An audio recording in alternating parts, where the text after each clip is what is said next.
News on your premium talk radio today, 95.1 FM Port Harcourt. I am Adekunle Adejumong. In the headlines, Vice President Kashim Shettima backs Tinubu's economic mandate amid fiscal rebound. Rivers State leadership expert labels Governor Fubara's sudden political realignment as an inevitable move. Port Harcourt prison inmates demand government intervention over lack of electricity. And on the foreign scene, ECOWAS pledges $25,000 to Ghana for emergency flood relief efforts. Now the details. Vice President Kashim Shettima has strongly backed President Bola Tinubu's structural reforms, linking them directly to a notable rebound in Nigeria's core economic indicators. Speaking at the Delta Economic and Investment Summit in Asaba, Shettima declared that President Tinubu's administration's reforms have driven foreign reserves up to roughly $52 billion, successfully countering previous capital flight. The vice president also praised Anambra State Governor Chukwuma Soludo for publicly backing the administration's policy and commended his political stance during the 2023 elections. Also speaking, Delta State Governor Sheriff Oboroweri revealed that his administration has established a $100 million viability gap fund to risk new private investment. Oboroweri also announced that over 12,000 hectares of farmland have been designated for agricultural investors, alongside plans to leverage the state's extensive coastline to build a robust marine economy.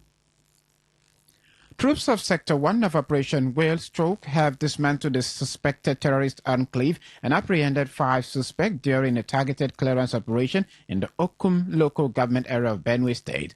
According to security analyst Zagazola Makoma, the intelligence-led mission focused on known criminal hideouts across the Atombang, Chito, Seke, Anake, and Sabongida Leke communities. Although the primary target fled before the military arrived, troops managed to round up 5 individuals at Sabongida Leke for their alleged ties to local criminal networks.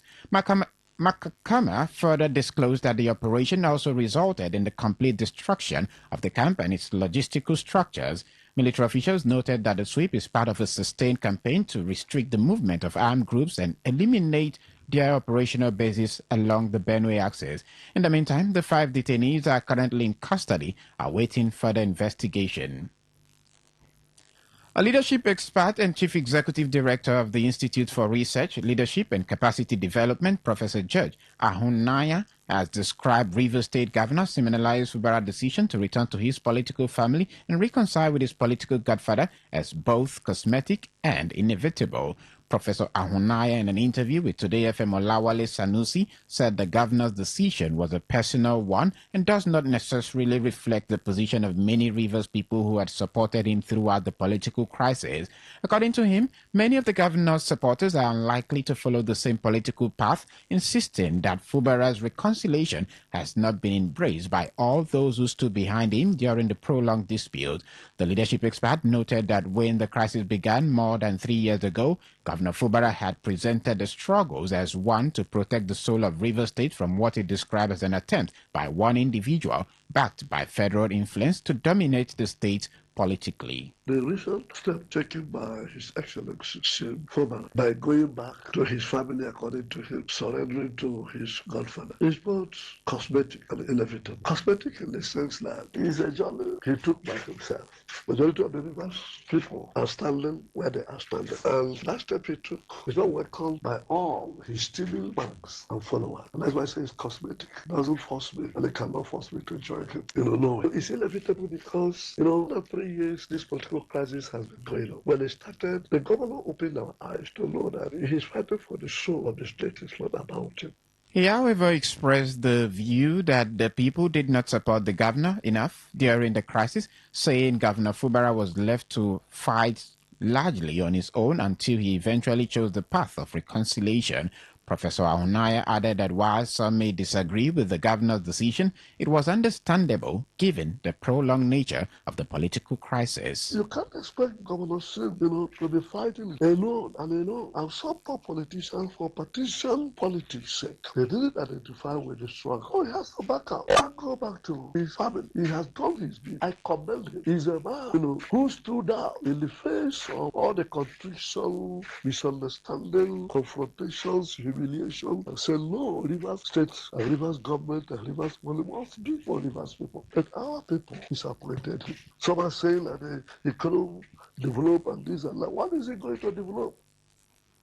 Ahead of the 2027 general election, several political stakeholders from communities in Rivers State have continued to receive decisions of their subject to contest and run for different elective positions. Several contestants have had what is called home calling and endorsement with the governorship candidate of the African Democratic Congress ADC, Gabriel Pidamsin, and the candidate of the Nigerian Democratic Congress NDC for Emoha Ikwere Federal Constituency have taken their turn in their different ethnic nationalities. At Ogoni, Pidamsin said he was pleased with the development which he described as of acceptance from the people. Speaking during his home calling, the NDC for Emoha Ikwere Federal Constituency Chief Fubara Ohaka said politics is local, which he said is the reason for seeking the approval of his people before proceeding to candidates in other communities. Chief Ohaka, while expressing happiness over what he described as organic support from his people, said he is optimistic that when elected, the people of Emoha and Ikwere LGA will have the dividend of democracy. So, and the Bible says, charity begins at their home. So I need to start from my hometown and see if they are said I should go ahead to actually do the meet. And today they gave me all the support, they gave me all the blessings that I should go ahead and start consulting other people and make them proud. I should not come back at all. I should go ahead and make sure I win the election for them and come back to the field. So just for consultation, I'm overwhelmed what I saw today. My people came out the marks, both old and young. I saw men of Tinder and caliber, and women. So I was so surprised about what I saw today. So I can never go down. I can never put them to shame. I'm going there. My agenda is very simple. To help the need, to help the younger one, to represent properly in the Green Chamber. Today FM correspondent reports that while Fubara urged the people to be ready to complement their decision during their rides, some stakeholders from Oahu during the event in Iba community declared their consent and support for their son, considering his track record in peace and development. You're listening to the World News on Today 95.1 FM, Voice of the People. After the break, more news and foreign stories to stay tuned.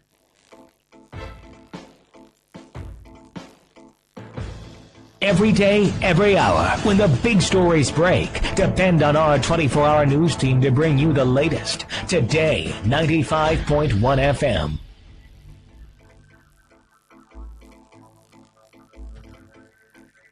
Appreciate you for being there. Now to the rest of the news. The Rivers State Minister of Health has reaffirmed its commitment to promoting exclusive breastfeeding as a key strategy for improving child survival and maternal health.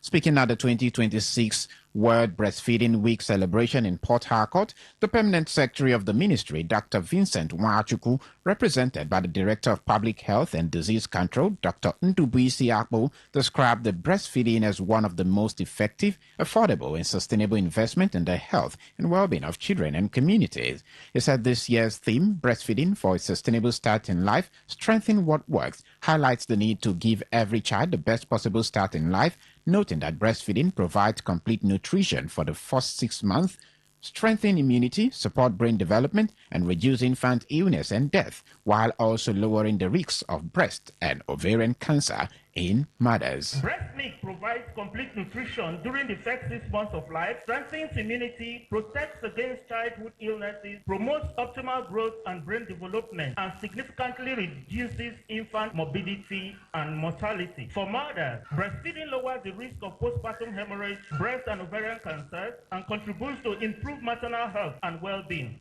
Dr. Nwachukwu stressed that the benefits of breastfeeding go beyond health, describing it as an environmentally friendly and cost-effective practice that requires no manufacturing, packaging, or waste disposal. He, however, noted that awareness alone is not enough and called for stronger support systems to help mothers begin breastfeeding early, practice exclusive breastfeeding for 6 months, and continue alongside appropriate complementary feeding for up to 2 years and beyond. He urged health facilities to sustain baby-friendly hospital initiative, called on employers to provide breastfeeding-friendly workplaces with adequate maternity protection and lactation spaces, and encourage families and communities to support nursing mothers. Breastfeeding is one of the most environmentally sustainable and economically sound practices available to humanity. It requires no manufacturing, packaging, transportation, or waste disposal, making it a natural solution that supports both household economics and environmental conservation. However, while we are fully aware of these remarkable benefits, knowledge alone is insufficient. Our responsibility is to strengthen the systems that enable every mother to initiate breastfeeding early, exclusively breastfed for the first 6 months, and continue breastfeeding alongside appropriate complementary feeding for up to 2 years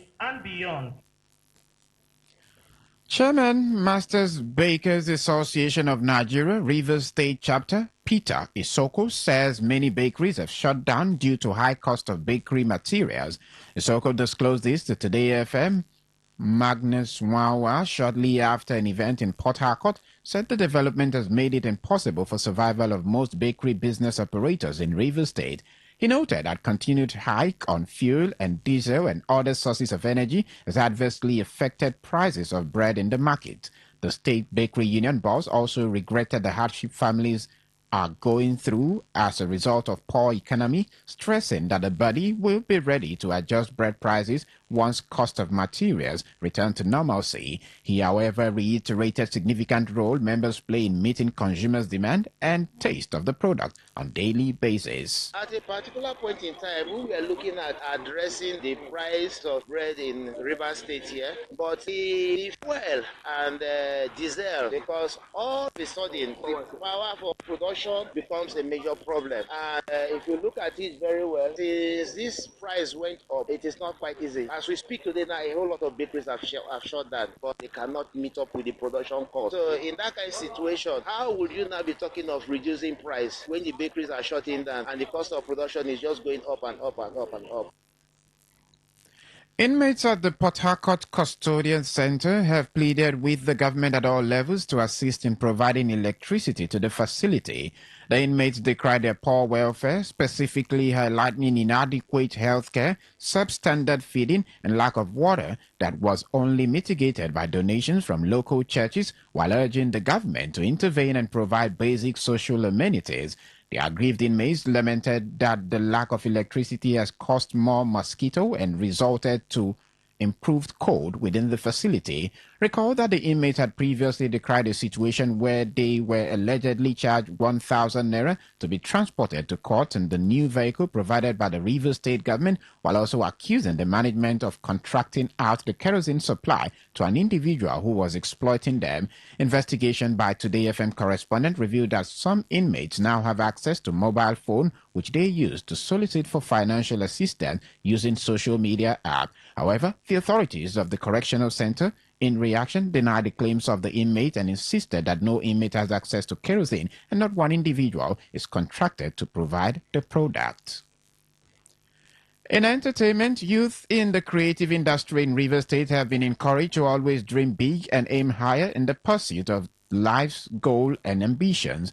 The governorship candidate of the Nigerian Democratic Congress in the state, High Chief Dumo Lulu Briggs, gave the charge at the weekend during the finals of the NDC Song Challenge in collaboration with the Luo Records, aimed at creating a platform to enable young people and upcoming musicians in the state to showcase their various skills.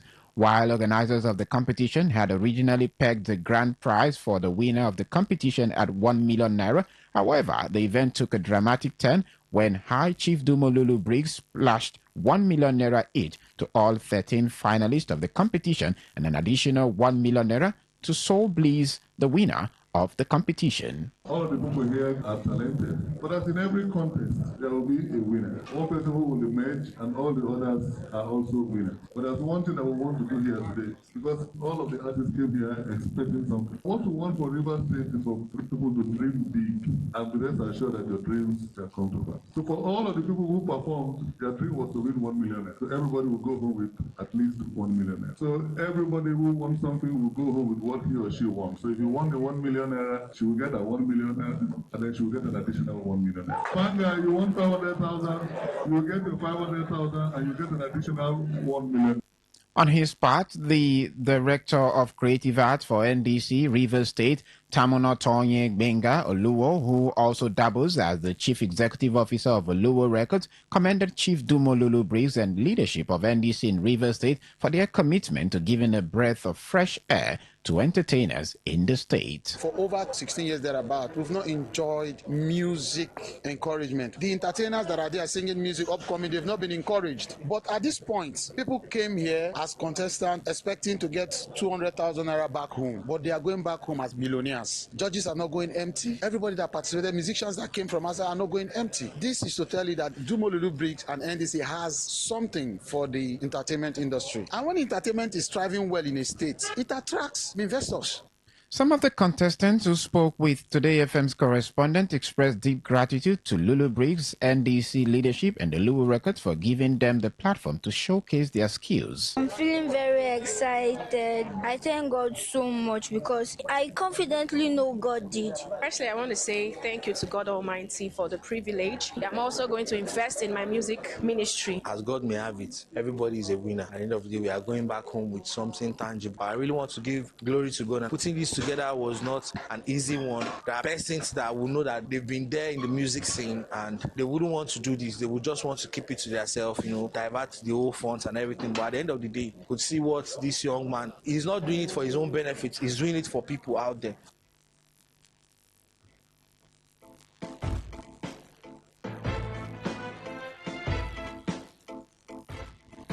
To end the news, here's a summary of the major stories. Vice President Kashim Shettima has backed President Bola Tinubu's economic mandate amid fiscal rebound. The Rivers State leadership expert has labeled Governor Fubara's sudden political realignment as an inevitable move. We told you that Port Harcourt prison inmates are demanding government intervention over lack of electricity. On the foreign scene, you also heard that ECOWAS has pledged $250,000 to Ghana for emergency flood relief efforts. And that was the news as edited by Sose Nabu. For comments and inquiries, please call 0818-389-2850 or send your emails to news@todayfmlive.com. You can read our stories on www.todayfmlive.com, Facebook Today 95.1 FM, Instagram Today FM 951, and the next Today FM 951. You can also join our YouTube live at Today 95.1 FM. I am Adekunle Adejumo. Good evening and thank you for listening. Today's news, today's entertainment, today's sports, today's issues. Today on Today 95.1 FM, Port Harcourt. Looking to grow your business? Ready to elevate your brand and reach the right audience? This is your moment to take your brand to the next level with Today 95.1 FM. Your trusted voice, reaching thousands of listeners every single day. From startups to established brands, we create powerful advertising solutions that boost your visibility and drive real growth. Our affordable advertising packages are designed to give your business maximum visibility and real results. Don't just advertise where people are listening. Call us today on 0818-389-2850 or visit our station to book your slot now at Today FM Drive off East West Road, Obiapo. Today FM 95.1. Your voice, your market, your success.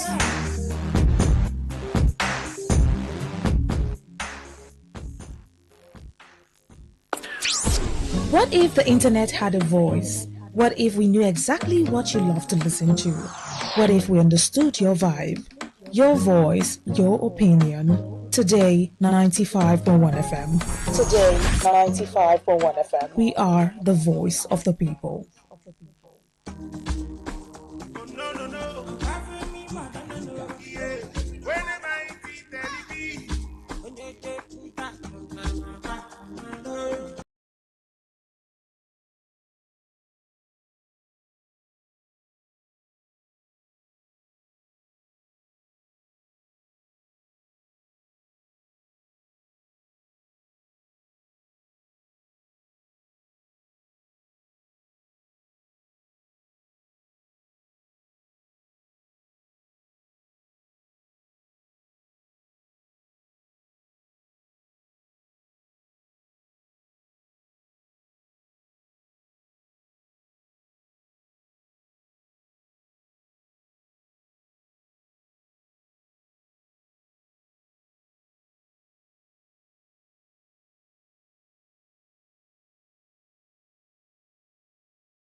one that is on the front burner? Well, thank God for a new month.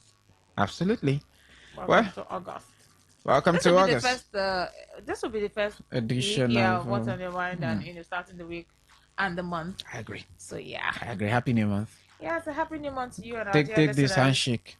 This is a handshake of anger as expressed by both parties. Okay. Welcome to the family. Thank you. Why are you telling me welcome to the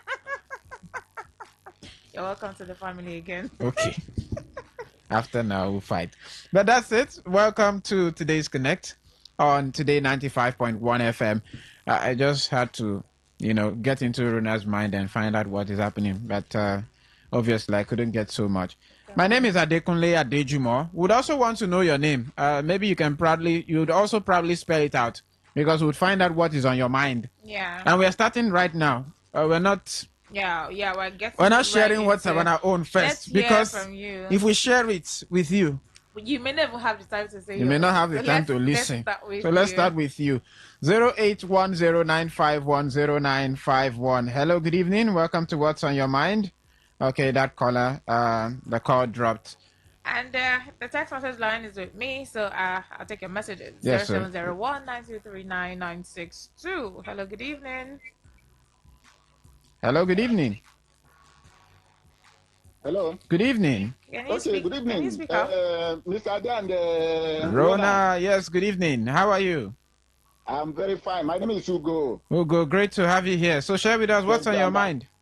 Yes, you people are my problem. You people, yes. Yes, the issue is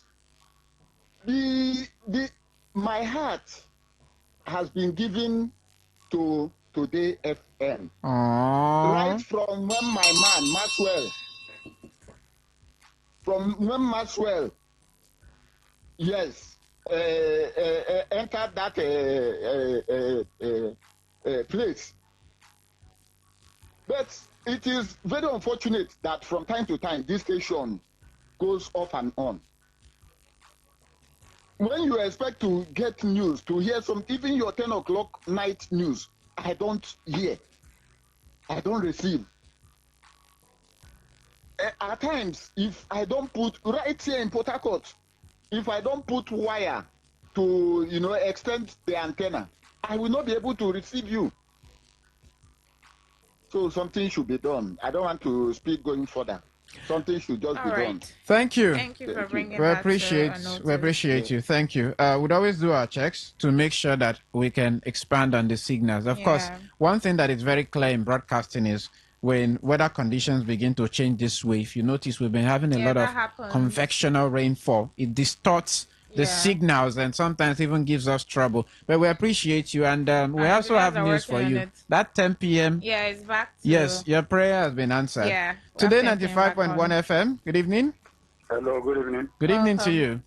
Yeah, you're welcome. Yes,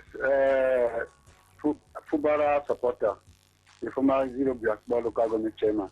The Rainbow Coalition Group.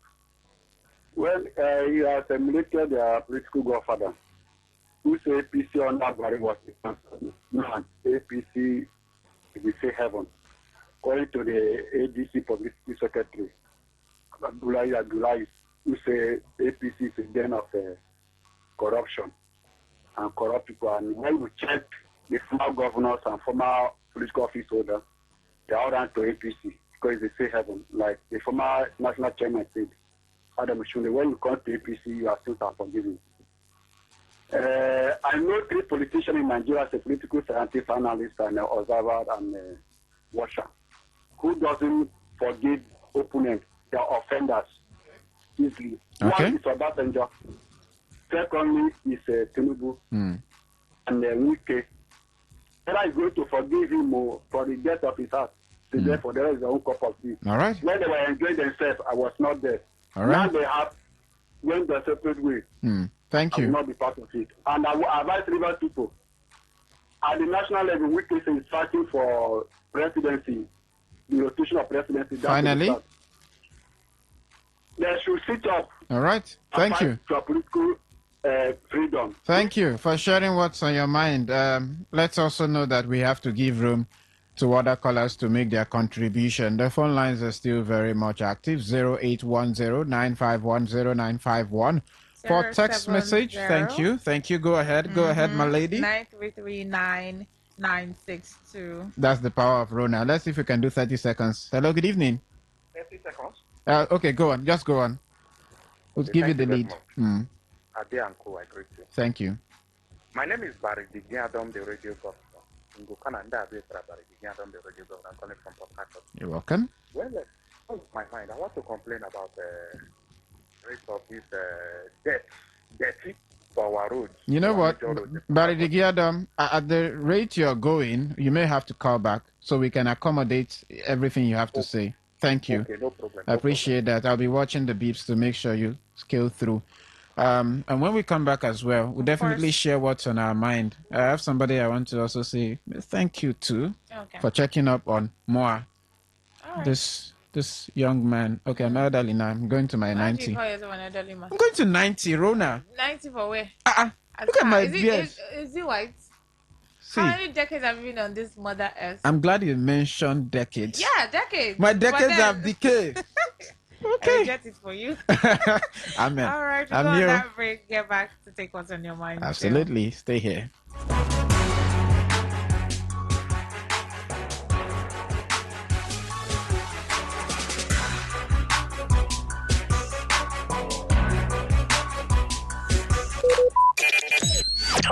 Talk radio. I listen to a lot of talk radio. 95.1 FM. Life. The key to having a great one is in the doing. It's in the getting up every day to begin again and again and again, even when things don't go as planned. But you can't stop now, because every step you take counts, even the fun ones when you have the right companion. Because doing gets easier with the FCMB mobile app that is built to do a life with you. The living, the moments, the everyday wins, handled. As for the banking part, that is just the icing on the cake. Do today with the FCMB mobile app, built to do a life with you. And banking too. Download the FCMB mobile app today to open an account in 8 simple steps, make instant transfers, pay bills, and enjoy seamless banking. FCMB, my bank and I. What if the internet had a voice? What if we knew exactly what you love to listen to?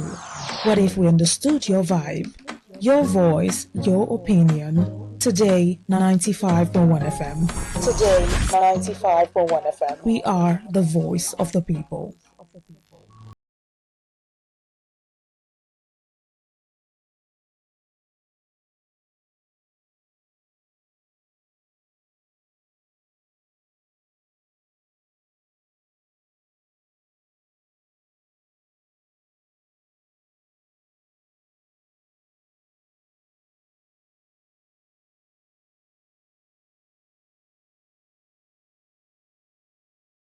It is still what's on your mind on Today 95.1 FM. We are the voice of the people. That means your voice matters. It matters. It counts. In capital letter. Mm-hmm. So what you have to do is to extend that voice using this medium that you have. We did not give you this medium. Yeah. You own it. So it's your own. So voice of the people. Make use of it now that, you know, okay. What's on your so mind. Just before my age gets to run ahead of me, my name is Adekunle Adejumo, in case you're just joining in. My name is Rona Agbara.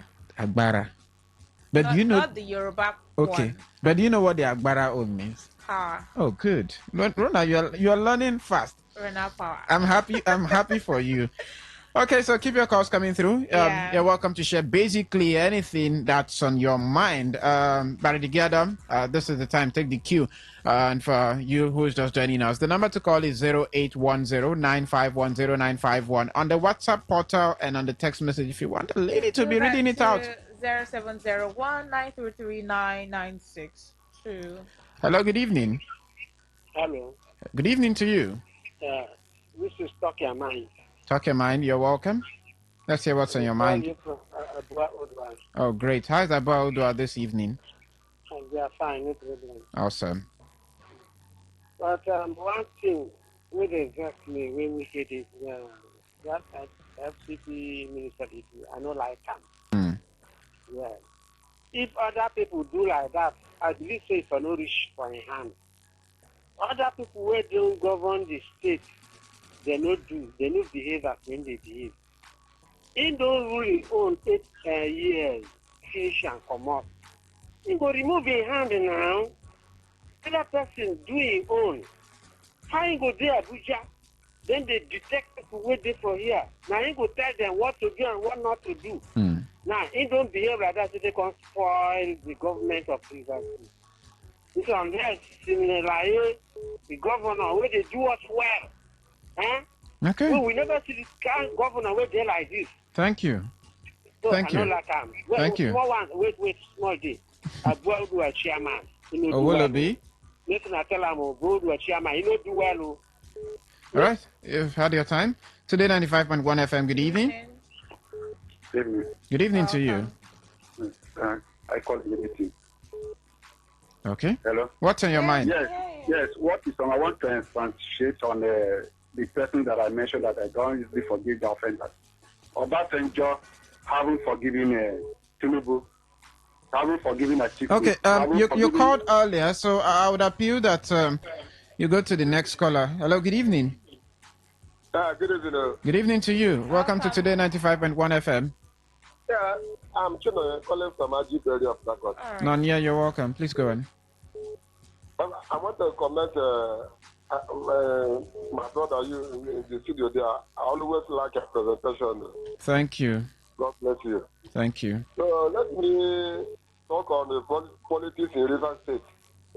They are not so interesting to me because since 12 years now, believe me, River State are not been moving forward at all.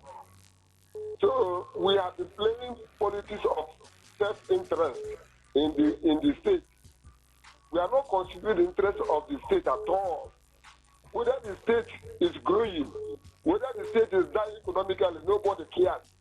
All we know is I win this party, I make this person, I oppose this person. Nobody talk about the economy of the state. That is why I'm not happy, and I'll never be happy with it. So let me put it that way that I will never be happy. But currently, I'm not happy with Wike at all. Okay. Because they are destroying the state economy. Thank you. Thank you for your time. Today 95.1 FM. Good evening. Yes, my brother, good evening. Good evening. Yes, I'm calling you from Odoho Bakre. My name is Chigozi from Odoho Bakre. Did you say Chigozie? Yes. Okay. What is my mind is this. I want to use this medium to appeal to Honorable Chairman of Obiako local government to do the needful for people of Obiako local government at large. What I saw today when I was going to Choba, it is very, very bad. My people are not having a father in any of the Obiako local government, any of the Obiako community. They are carrying people from Emohua area down to Uniform Junction as is and carry them back to our area. So I'm begging gift wall to do the needful for people of Emohua local government to avoid any problem. We are no more in Emohua local government people of looking for violence or kidnapping or shooting. You should allow those boys to do their normal business. You're talking about the bikes, right? Almighty. The bike riders. The bike riders. That's what you mean. The bike riders. Okay. Thank The you. youth of Emohua local government, they don't want to go back to their normal. Thank you. We just needed that to be clearly stated. Hello, good evening. There can only be one name. First Lady, good evening to you. You've been on my mind, honestly. Well done, good evening. Thank you. First Lady. My sister Rona Abara. Good evening. Ade? Yes, please. What is in my own mind, though? It's very, very hard, though. We can acknowledge that Rivers people suffered casualties for what happened here for over 3 years. Having acknowledged that, I want to now bring to his notice that from Ozoba, Obogoro, Ebelu to St. John, if you see what we are suffering, Adekunle, you can come around and watch. As this rain fall now, come and see motor, nowhere for motor. And it is Julius Berger that are working. I don't think they are the real Julius Berger that we know. These people are Julius without Berger or Berger without Julius. The whole thing everywhere just exact. They just scattered everywhere. They cannot work at one place so that people can work. You see how people are suffering. Please, people should put mouth and tell him. Since they are acknowledged that they are suffered, let them come and fasten this ring road that they are working. All right. People are suffering. Thank you, First Lady. All of us die finished before we see the development. All right. Thank you. Thank you. The moment she said we could come around to check the deplorable state of things. Not check. She says watch. It became cinematic. That means if you go there, you know, the one that starts with the capital letter N, you see a lot of it. Rona, you know that one, right? The N. The N. Good. Next caller. Today 95.1 FM. Good evening. Hello, Ade, my man, Prof. Good evening. Good, sir. This is your friend. Iranti, the radio counselor. Oh, the radio counselor. Good evening. How are you? Yes, so I never hear about for 6 days. I want sick. Oh, Bale, I'm here now. Yes, Medicine. so please, what is in my mind? I beg you. Can somebody blow hot and blow cold same time? Depends. Now, my former governor put River State back 10 years backward. And he told us that he loved River State. For me, I don't believe he loved River State. He only loved his pocket, that's all. And he said that Amechi, they don't know politics. These two brothers, they have the same character. Amechi loved the River State, not the whole court. Lawyers were just running kabu, no food for suffer. Many people suffer that time. We can now give us six months prison for River State, no development. We can now appoint Fubara as his own person, and at the same time punish Fubara sake of his own interest. And I want to check the issue of Wike, all the people that he paid, he turned against all of them. Nemesis. So now, even finally, the Jonathan wife that took him to Odiri and said, "This is your governor." Today, Wike is not good with Jonathan wife. The people who offend him, if you annoy him, but when you offend somebody, you never always be offended. Thank you. Right. Thank you for sharing what's on your mind. Let's draw some corrective lines there. Yes, Governor Siminalayi Fubara ensued, but it was by anointing of former Governor Nyesom Wike. It wasn't appointed because his position is that requires an election to be done. And of course, the people, they did go to the polls and they delivered the candidate that they had in mind. So that's just to set the record straight. Hello, good evening. God bless you. Good evening. Good evening, Samson. Yes, Aruna Agbara. Good evening. Evening to you. Welcome. God bless you, my beloved sisters and brother. My name is Jorene Samson. I'm calling from the city of Abua Udwa in the Makuku, Mokalam. What on my mind is to let the governor know is to do something concerning the youth activity in River State. I am begging him in God's name. 70% of our youth is as if they are doing nothing. They are just there in our villages, towns, and it is not all go well with me. That is why I'm begging him. Let me take you a bit before my time got run to where I come from, in the Makoku Bokla in Agua Udwa. It belongs to the oil producing states. We produce gas. When it comes to agriculture, we have oil. When it comes to agriculture, we can sustain River State. I don't know what is really going on in that land. That land looks like a desert. No development, nothing. What do you want to name of Ade that concern government in that clan where I come from, or Abua Odua? I normally use my clan as an example Ade for a court. Is it light? There is no light. You can't find anything called light. Is it healthcare? Nothing. Is it police station that we are crying of insecurity? Are they known to write a room about? Is it the internal road? Come to that clan now. You're a journalist. Do your job. You take through Palasa before you assess my clan. You work for 3 hours a day. You think Corona Samson is happy? Who are the people governing my local environment? Thank you, Samson. Telling me that local government have enough money. Thank you. Maybe I use money. Thank you, Samson. My name is Samson. Wow, that's too much A lot of of thoughts on his Canon, mind. and he found a way to actually fire some at us. Said I should do my job. I'm a journalist. I agree. And he said, should I one? Said that before I drop him off something, we're working with the time, but I appreciate your thought. Do not forget, you can also send us a text message or a voice note. The text messages seems to be dropping quite late this period, owing to the nature of network and how it's not networking.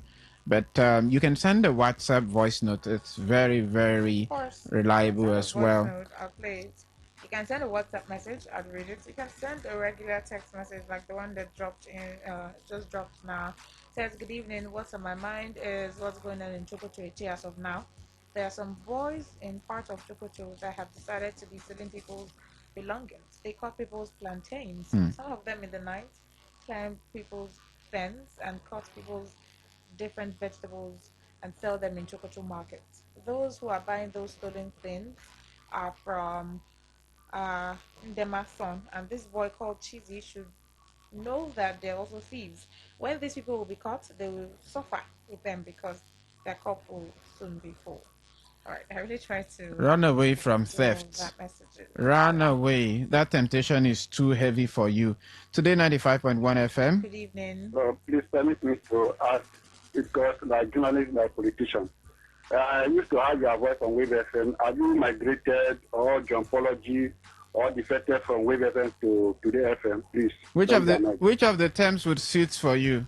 Jumpology, migration? Because, politician and journalist, I don't know if they have the same character, please. Okay. It's not.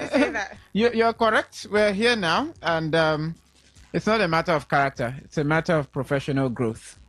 Absolutely. And I like the fact that you are asking. That level of brilliance exhibited makes room for a scholarship. It means you need to know, and now you know. So it's growth. It happens, right? That explains it. Very simple. All right, we'll have like 5 more minutes before we wrap it up. We can still take calls. We can still accommodate your messages, WhatsApp, regular messages, voice notes. 0701933992. That's the number to call in to say what's on your mind exactly as it is. 0810-9510-951. So let me share a little bit of what's been on my mind before we go on with the other calls that are coming through. Just have about 4 minutes to wrap it up. The first is the fact that the stopping of motorcycles, it's not really been easy. Rona, I had to go to some areas today around that Rumo Kiniaxis, they call it boundary, and the others. My goodness, it was frustrating. And some of those truck C roads, like the streets that you need to access, it was very difficult to do that. I had to go a great deal on foot, So I don't know how this situation would help or what exactly the target is, but I just believe it should be somewhat reviewed with the level of clemency should just be reviewed. And I've also been thinking, like some of our callers had expressed, Governor Siminalayi Fubara, the media chat that the FCT minister had over the weekend, and some of the words, how he had decided to actually, word his statement. It's in my head, and I'm thinking, if you say this to a younger person whom you tend to pretend over, would it affect their self-esteem? How would they take it? Exactly, to a great extent. And just before we go to that voice note, I've also had, First Lady on my mind. First Lady, thank you so much. She's been doing a lot of checking in to say, oh, how are you? Thank you. I appreciate that. The police, they are very notorious. Some of them are notorious for moving around with vehicles without number plate. And if you saw what these individuals drove on the East-West Road today, I couldn't get what division they are from, but if I got it, I would have called that out on radio. If you saw what they drove, when you hear Spider-Man, that's the nature of it. Let's take that voice note. All right. Okay. I want to say this. Why have you decided to reduce the volume of the lady's voice, mic, and increase your own? We barely hear her voice. She has been intimidated. So I don't know. We can't hear her voice. I don't know why you reduce the volume of that young lady's voice. and your own is very high. And we can't even barely hear when she's reading the text messages.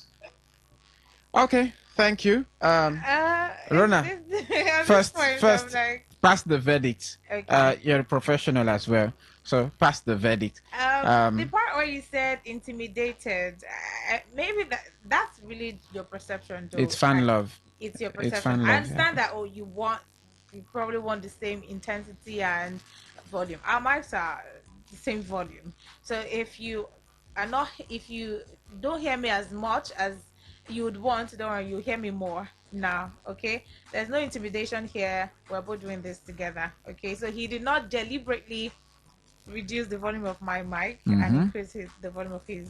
All right, we're doing this together, and thank you, my lord. you'd hear me more. Thank Is you, this my loud lord. enough for you? Because you say my voice Raise is not the loud volume. enough. Is You this know how loud they say? enough for Raise you? on, raise on, raise on. All right, I appreciate your concern, but that's just to clear the air, right? You hear me more. Okay, Thank awesome. you. Thank you. I would have called your name, but I don't know if you want that to happen. I appreciate you. That's looking out for. You're truly brotherly. Okay, don't worry. I owe you one drum of Zobo. Okay. When that day comes. He will drag you for it. Don't worry. One drum of Zobo. It is still Today 95.1 Yes, FM. it is. We are your voice because we are the voice of the people. My name is Adekunle Adejumo. My name is Rona Akbar. We're back here for Air Talk At by 7 p.m. 7 p.m. And do not forget, stay tuned. Don't touch that dial.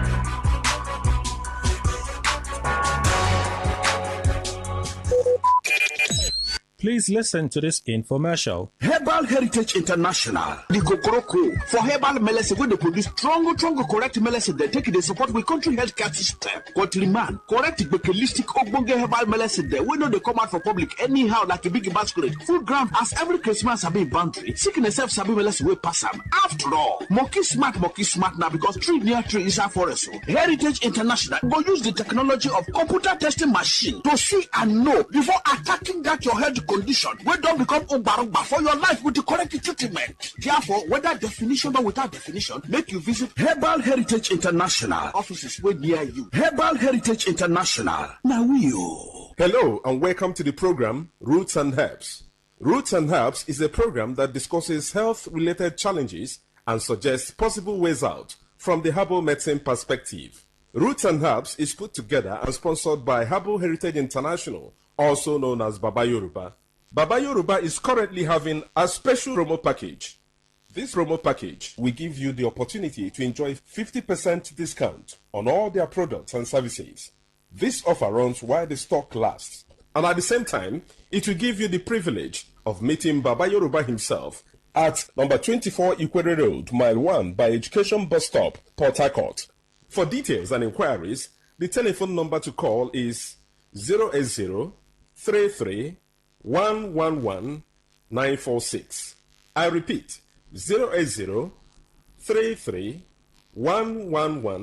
080-33-111-946.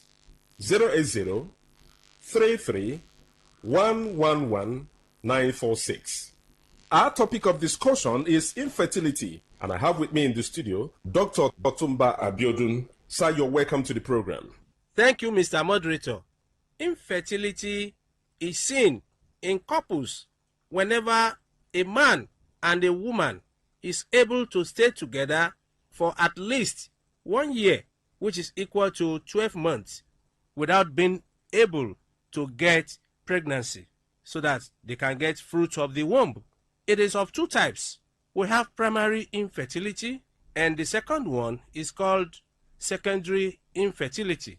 Primary infertility is seen when a man and a woman have stayed together for at least a year and they are unable to conceive. But in secondary infertility, a man and a woman have been able to have issues or to have even only one, but they intend to get more, which is not forthcoming. That is secondary infertility. So whenever there is infertility, it is very important for the two to join hands together and go for investigations.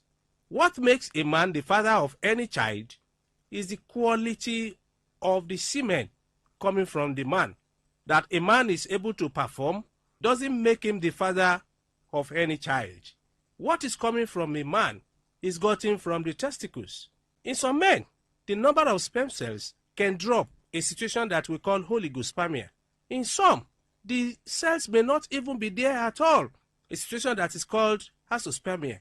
Some men do experience a situation where what is coming from them is nothing but only water.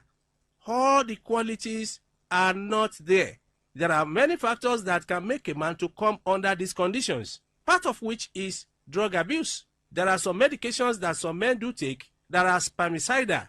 That is, they are killers of the cells that makes a man the father of any child. Not only this, it is possible when a man is exposed to very high temperature, particularly the private part, for the cells to die or get weakened. And that is why the nature in his species did not put the testicles inside our abdomen, because the process of spermatogenesis does not require very high temperature. That is why they are kept in the sac under there, so that the temperature can be a mild one. Not only this, infections that men have suffered from, whether in the past or in the recent, can also destroy all the cells. Even some before their puberty, if they suffer from mumps infection, a viral infection, it can destroy all the tissues that are supposed to produce the cells. Some do suffer from sexually transmitted infections that have been able to get deep into the testicles and destroy all the cells. At times, hormonal imbalance can also affect the quality of semen a man produces. All this can make the man to be the cause of infertility in his family.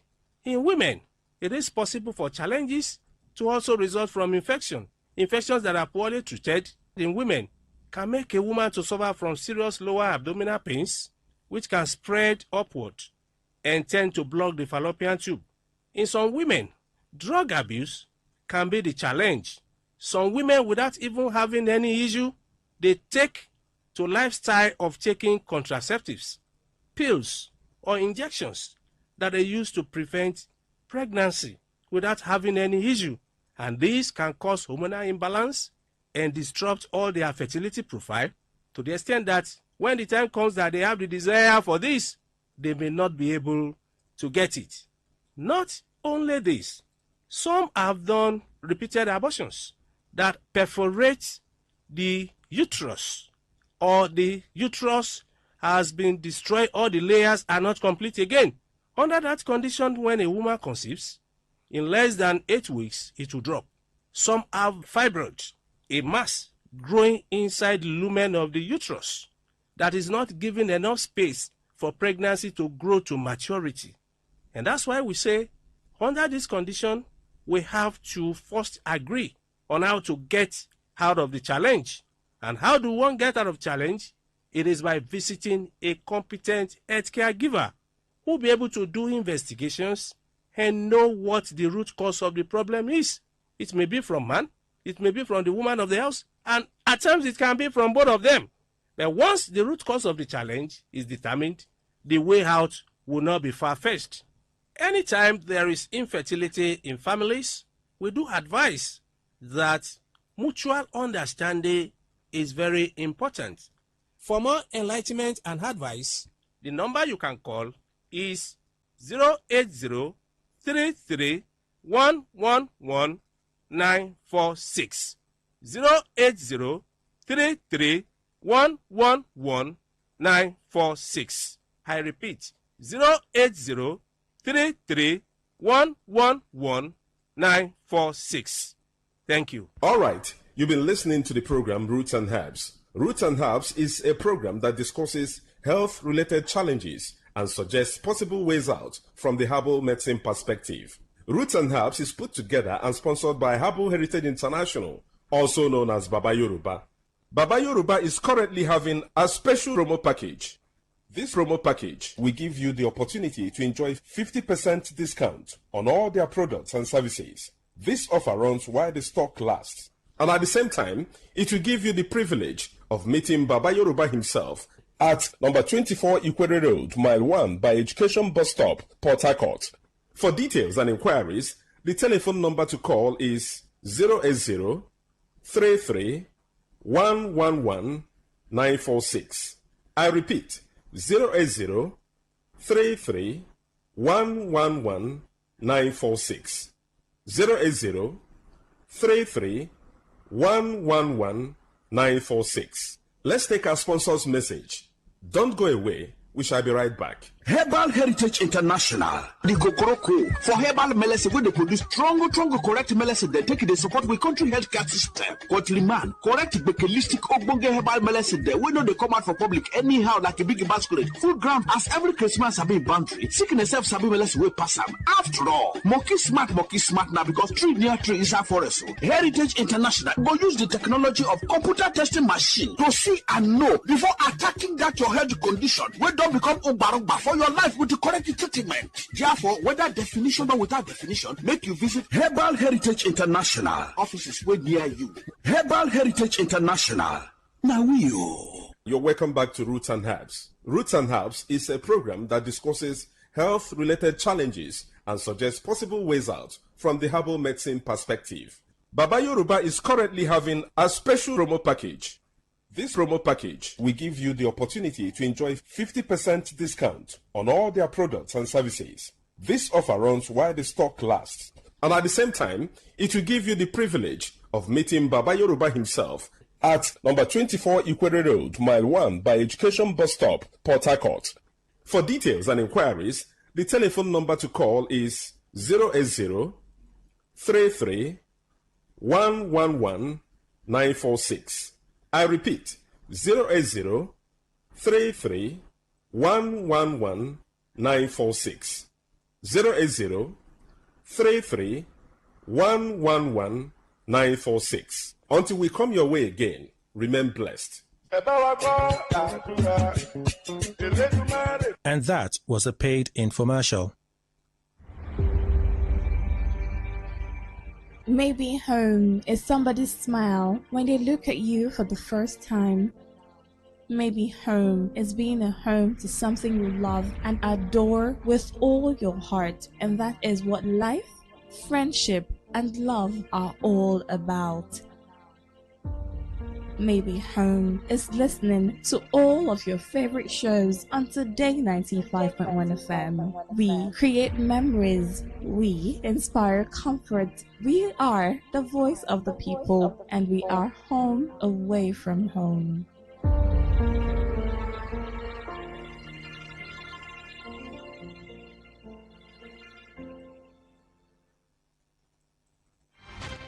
Today's news in 60. Nigeria has exported an estimated 182 million barrels of crude oil worth 24.02 trillion naira in the first half of 2026, as elevated international oil prices lifted the value of the country's crude shipments despite concerns over inadequate feedstock for domestic refineries. The Nigerian Exchange Limited Share Index has depreciated by 0.84% to close the week at 245,283.63 points, while overall market capitalization fell 0.79% to finish at 158.326 trillion naira. Nigerians have conducted a mobile money transaction worth 372.14 trillion naira in 2025, representing an increase of 81.26% from 205.31 trillion naira recorded in 2024, as expanding agent networks and wider adoption of digital financial services accelerated the country's transition to electronic payments. The National Insurance Commission, NIACOM, has announced the completion of the insurance sector recapitalization exercise introduced under the Nigerian Insurance Industry Reform Act, NIIRA 2025, confirming that 43 insurance and reinsurance companies have met the new minimum capital requirements. On the foreign scene, U.S. Treasury yields have followed oil prices as investors monitor signs of de-escalation in the Iran conflict, yielding on the 10-year U.S. Treasury note and the key benchmark for U.S. government borrowing, which fell over 1 basis point to 4.688%. Today's news in 60. in 60. What if the internet had a voice? What if we knew exactly what you love to listen to? What if we understood your vibe? Your voice, your opinion. Today, 95.1 FM. Today, 95.1 FM. We are the voice of the people.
I listen to a lot of talk radio. 95.1 FM.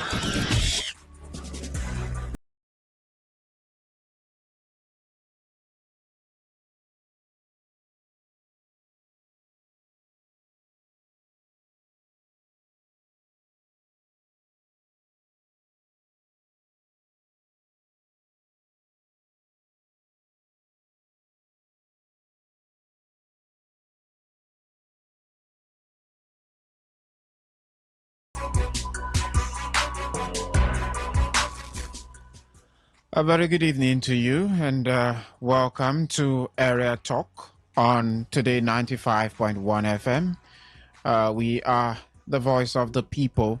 My name is Adekunle Adejumo.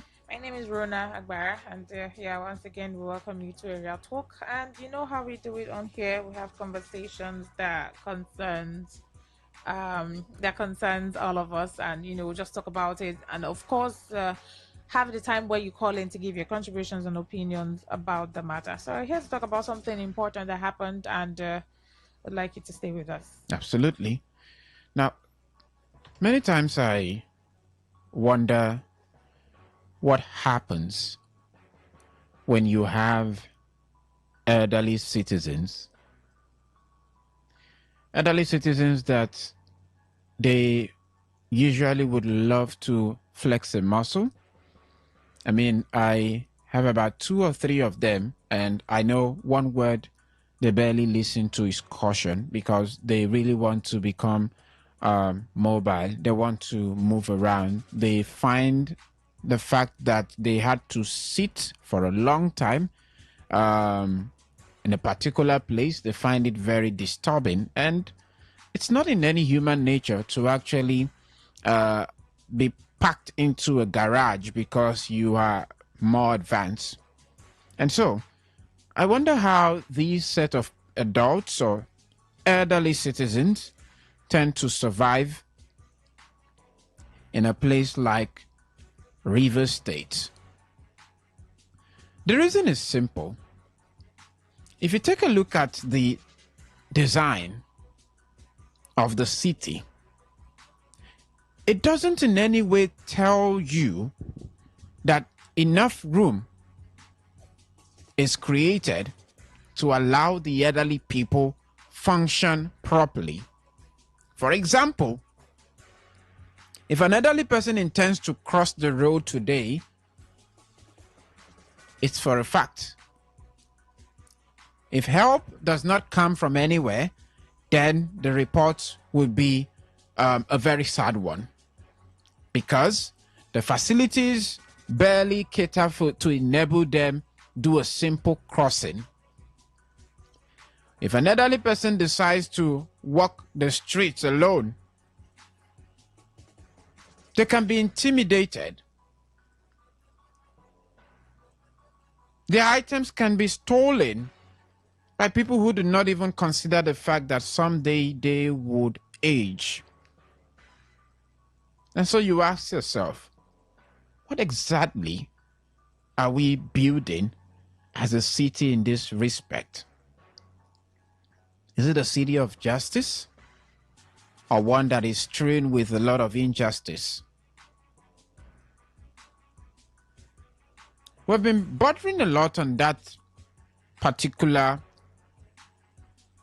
situation because the young and the elderly get to go through these unfortunate situations altogether. But it becomes disturbing when some of these elderly people even have access to certain things that may give them a leeway, an advantage in a society such as River State. We call it urban, but I don't see exactly what has been urbanized to give room for safety. Because whether you like it or not, ideally, a society is not judged by how it treats its young people alone, or how, strong and economically productive citizens are faring. It is also largely judged by how that society protects those who are older and more vulnerable. Because the elderly amongst us deserve to move through their communities without living in fear, harassment, robbery, and even kidnapping. I don't see a reason why, when you are old, your age should make you an easy target. Right. One thing about crime is most of these people who do these criminal acts, they do not think of age is not a yardstick for them to decipher if they should do this or not, because they do it to the old, to the young, to children, to babies, to the elderly. They have no respect whatsoever for age or grade. So when they do these things, all they care about, or all that goes on in their head, is what they can get out of it. So the idea of the elderly people are no longer safe in our society is a fact. But then also, no one is even safe at this point. The elderly, they are of more concern, or should I say more concern, but they are of importance, because there's very little they can do for themselves. They're fragile. They're just like babies and children, because they always need help and aid in movement and every other thing. But I think that the focus should be more on the responsiveness of security agencies or security agents in our communities, in our society, in our state, in our areas. Because if they are more responsive, both the young, the old, the middle age would not have to worry so much. Absolutely. And I like the point where you had actually touched on, Rona. Responsiveness. nature of those who are concerned, from security agents to individuals in the society, because That's also true. we have become so relaxed with crime that something could be going wrong right in front of ordinary citizens and they bother not to ask. About their way. The idea of it's not my business, it's not happening to me, let me go by it, because if I get involved, I may just, be a part of something that I do not want to suffer for. So everyone is seeing, you can be walking on the road and someone is like, oh, they are robbing me or they're taking, and you see people just going about their way like it's nothing, because in most of the minds of people, like, I'm not the one, so let me just go about my way. I don't want to be involved in this thing. And that is why Rivers State this evening has become again a state of particular concern. How do the elderly ones among you, the ones who you cater for, and maybe the elderly ones who still move about, how do they do it? It's not like we won't have special care, all that for the elderly. No welfare. Yeah, there's no Zero special welfare. treatment to, or when you get to a certain age, you're now a senior citizen, you should enjoy this and that. How many of them have these benefits in our society and in our country? Come to think of it, Rona, some of the elderly citizens, or most of them, they had served this state meritoriously. True. Very true. There are lots of them who are even still being owed what is due to them in their old age. Absolutely. Now, we spoke with an elder in Rivers State that an elder who the state did not happen to treat well because of the circumstances given birth to by some criminals and hoodlums who have decided to maybe just get themselves into whatever they can masquerade as a uniform and use it to defraud the elderly citizens. Would let you listen to the conversation we had with Elder Waris Enibo Adai and his encounter with some unscrupulous element around the Eliozu axis. While that particular incident was going on, you still had members of the Nigerian police force right there saying and doing nothing. It's Area Talk on Today 95.1 FM. Adekunle Adejumo here and Rona Agbara. We'll bring you that particular, recording right now, and you take a listen to it. And of course, we'll come back and dissect this more while we'll take your contribution on the program.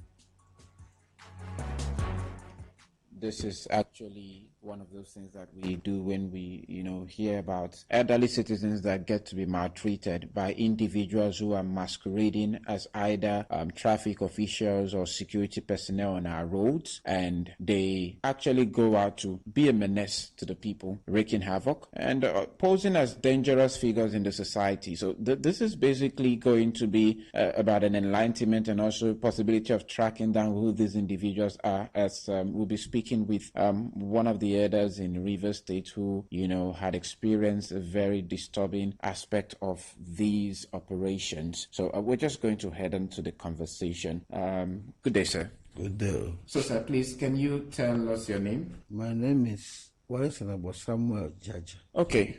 All right. So we want you to recount the experience that you have according to how it happened, the sequence with which it happened, with some individuals on the road, as you had explained. I was driving my vehicle to Abaro. From Abaro, I did not see my daughter. I turned to Alius, coming back to Roman Hall here. So on that roundabout at Alius, 3 police people came and stopped me in front of my motor. So I said, no, they said I should go and see the organ that I have offended. I said, what type of offense? Because I was alone in the vehicle. No person with me. Say, old man, you have offended. I said, what? I was shooting this vehicle, not stop this vehicle. Then they said, I must go and see their organ. I went and saw when I reached to the organ place, they dragged me. I wanted to collect my key, which they succeeded in collecting the key. So I have no other option than to obey whatever they said. They took me off. The one drove off. One person in the front, one person is driving my motor now. The organ is there, entering the back. Say I should come to the back. I came to the back with other one. So he drove me down to Abba Road. From Abba Road,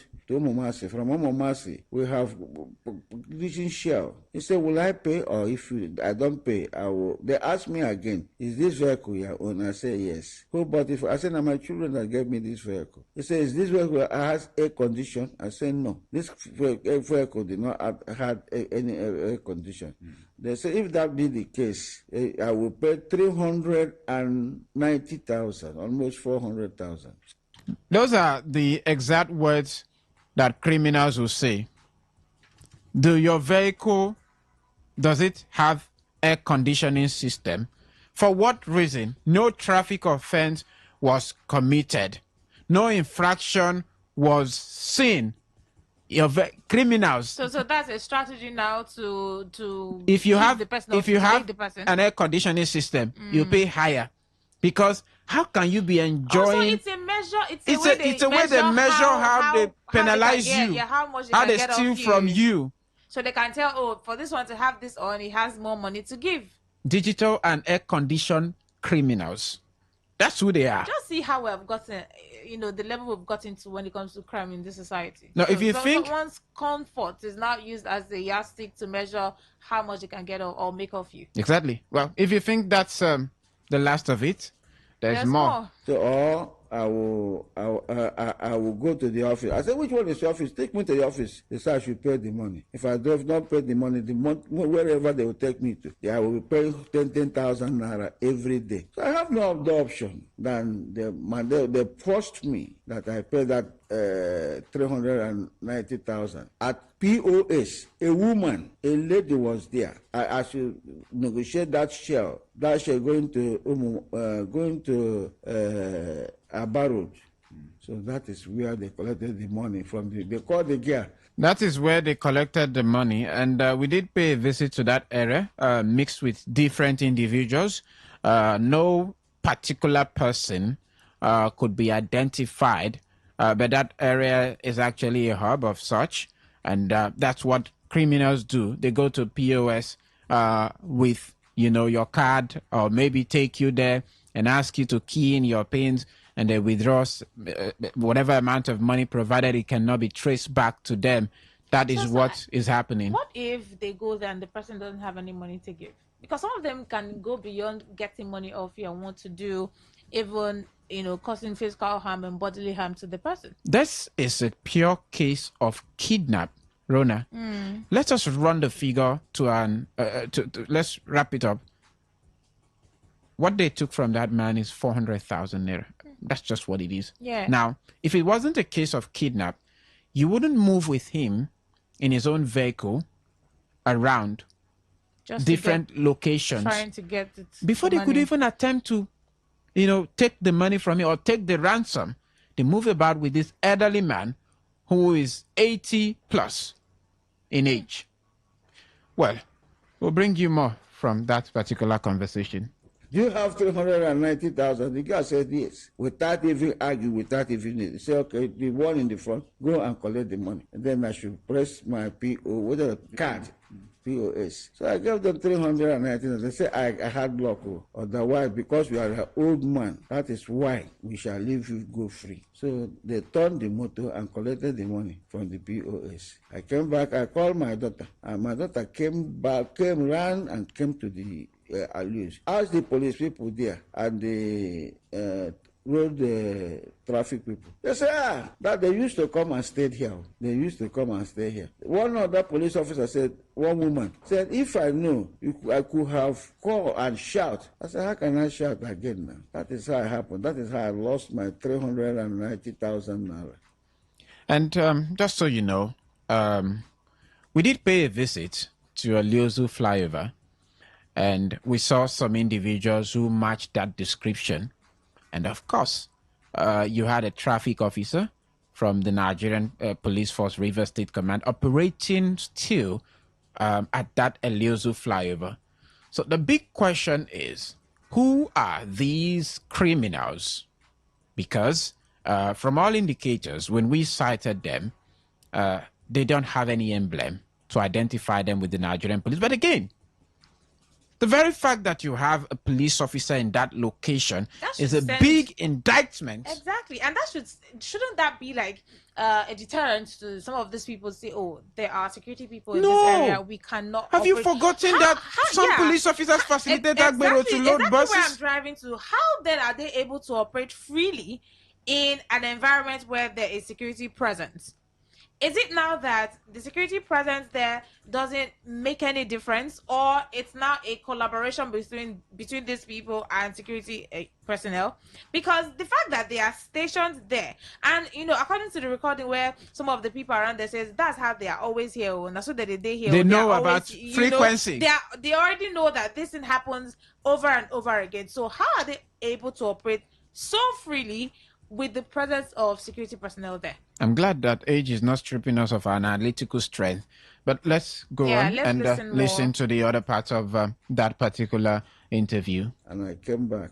When I went back there the second time, those people loading motor to airport, this said they used to come here. That if I want to come and catch them, this is where they park their motor. That if I want to catch them, I will come early in the morning, and they will be in morning time or morning 8 to 10 that they will be there. If I can identify, I say I can identify them. I know them most of the black. They wear black police clothes up and down, but I don't see any rank. So that, but they wear this thing they used to flex on their body.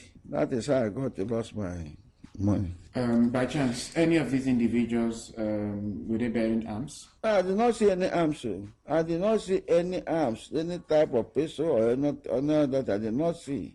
But they are in two groups now. One entered with a bus.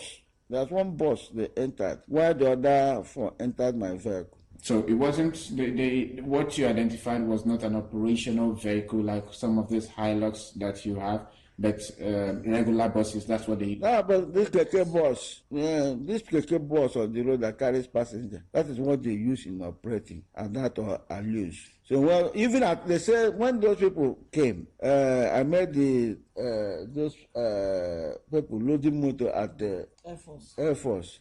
They said they used to come there, and those people operate from whether about those people they pursued Obibo or pursued them from Aba.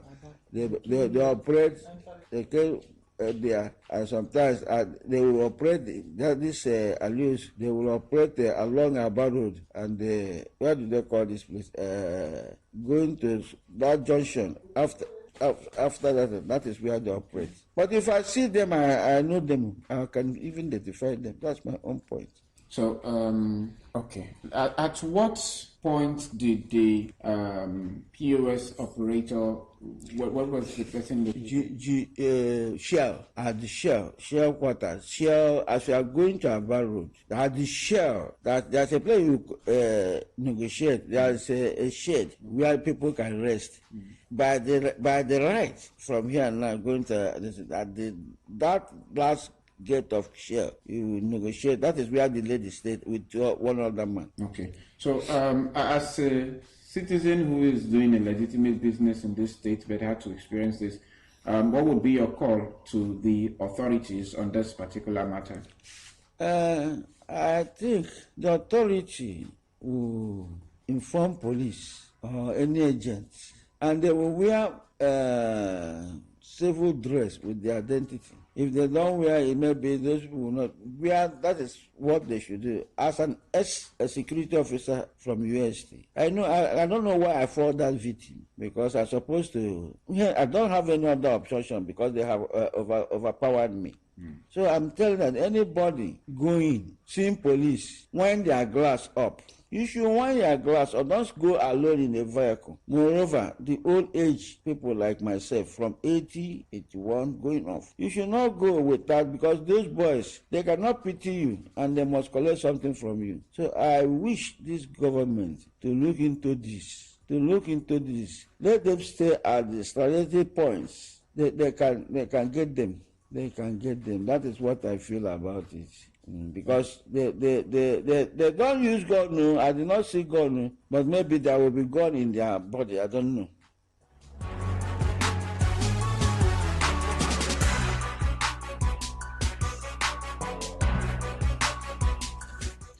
right. And That's the this recording of scenario remind me the of elderly man. I think it was Fela that did that song. Says, "I sorry you, I sorry for Nigeria." That's what it is. Because, and this is a call to the Commissioner of Police in Rivers State, CP Olugbenga Depoju. I am very much aware and in knowledge of the fact that at every end of a press statement being released from the Office of the Public Relations Officer, there is one mandate and charge given to Rivers people. Collaborate with us, share information with us. This is it. Eliozu, and maybe other places that they would move to, that is where they rob innocent citizens of their hard-earned money for no crime committed. I'm trying to see what type of infraction could be committed at that Eliozu axis, and it's becoming scanty the more I try. So it's almost like they spot this kind of operation now. Seems like they'll only go after people in cars or people with cars, because he mentioned that when you're driving, don't wind down, make sure that your glasses are up, don't drive alone. Maybe if he had someone seated with him, For the most elderly. Yeah, for the most elderly, it would have been easy to maybe drive faster or move faster or just find a way to get out of their trap. And the part where he said always wind, your glasses, ensure that your glasses are not down. He was just trying to give precautions and safety measures. But there's also the question of who is responsible for protecting these elderly people in our community, in our society? Who is responsible for their protection and safety? That's the question. And then we're also asking how safe are the elderly in our community? Now, these criminals, they don't care about your age, your health, your state, or whatever. All they're after is what they can get off you. The money. That's it. So whether you are looking so aged and rickety or you look like you're about to drop dead, they do not care. If they can get money off you, you are their target. They are the criminals. They are the air-conditioned thieves. I don't know what else we can do to maybe salvage the situation in Rivers State, but I felt bad. It just keeps getting worse day by day. We were listening to the Wari Senibo on that one. We'll take a short break. When we come back, we'll get you to be a part of the conversation. You can also share experiences to our bed. I'm putting this out to make sure that we call on the Commissioner of Police in Rivers State. Some of your boys, that's not gender descriptive, right? They supervise and see these things happen. And they are aware that is happening within their domain. This is intelligence reports. Thank you. That's the word. To you. Intelligence sharing. Rona, I like how you think. I like it. Let's go on that short break. When we come back, you can participate join the in the conversation this evening. To do that, use the number 0810-951-0951. That's for calls. And you can also send a text message or a WhatsApp message and a voice note to the number 0701-933-9962. I am Adekunle Adejumo. I'm Rona Agbara. Stay here.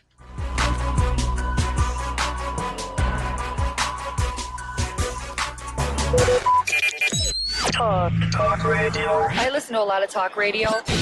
95.1 FM.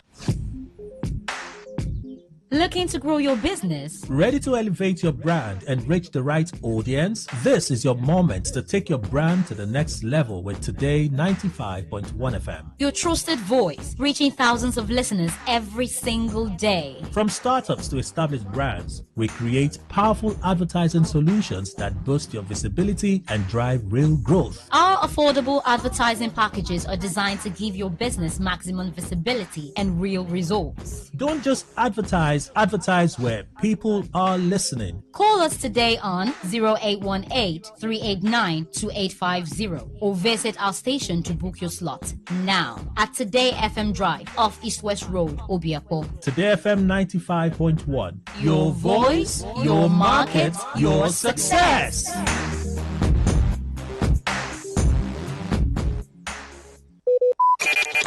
Talk radio. I listen to a lot of talk radio. 95.1 FM.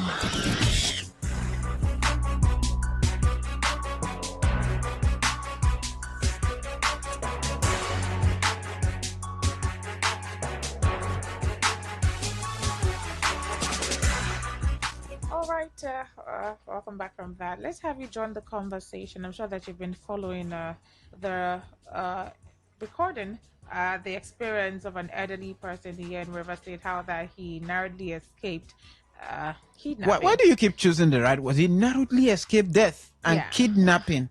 You know, they got money off him, but he shared his experience. And we would like you to join in the conversation. We're asking the question of how safe are the elderly people in our communities and who should be responsible for protecting them. We said that we're putting this out there as information.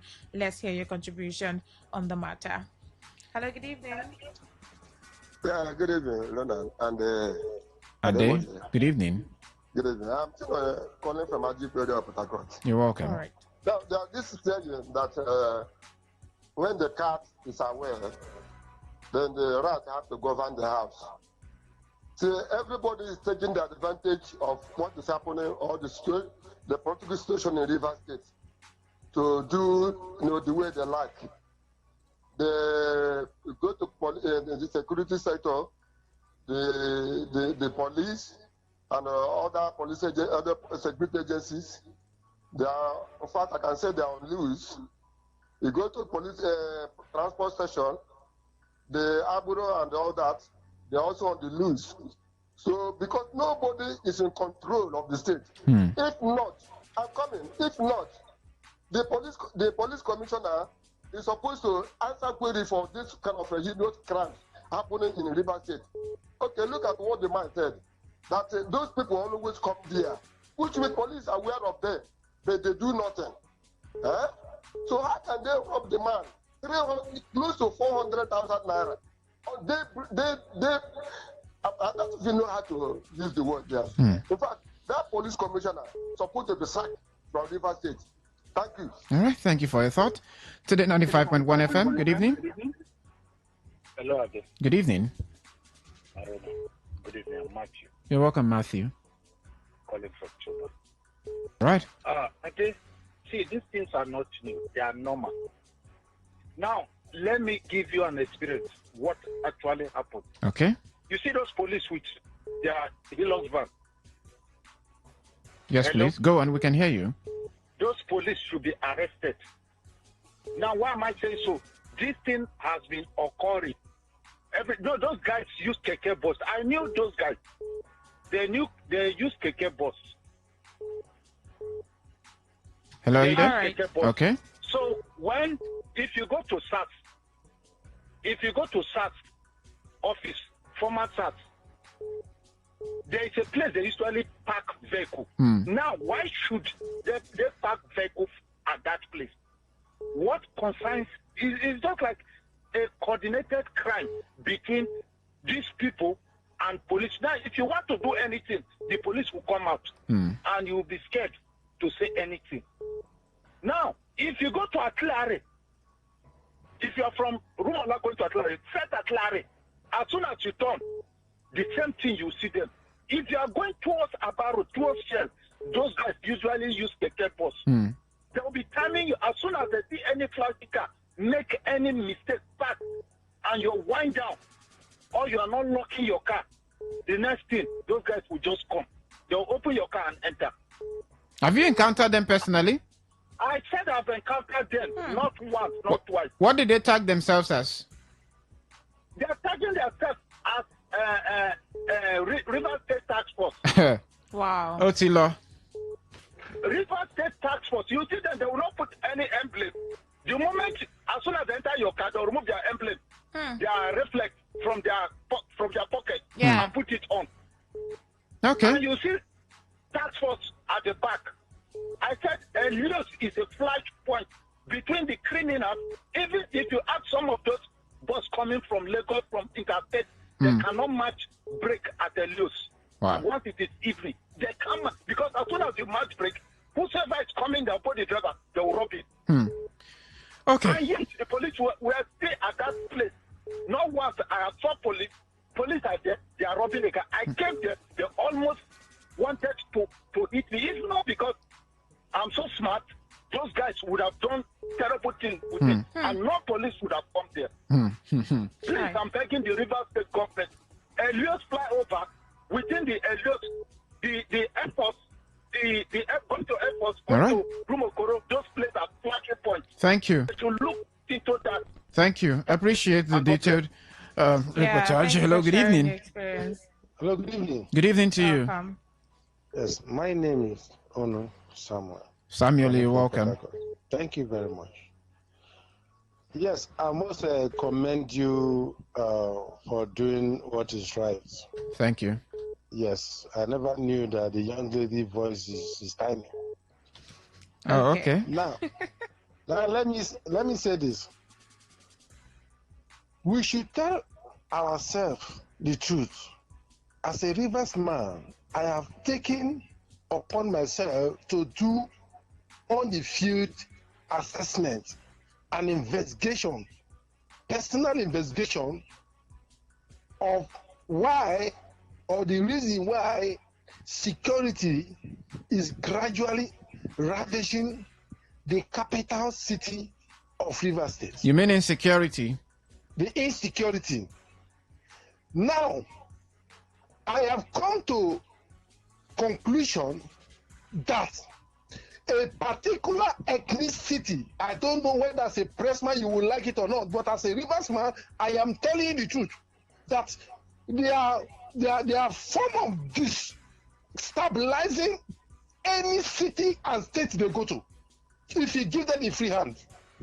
Now, most of these one chance activities is related to them. Most of these fake security agencies that forcefully or illegally stop money from people are related to them. Most of this agboro within our bus stops and our streets is related to them.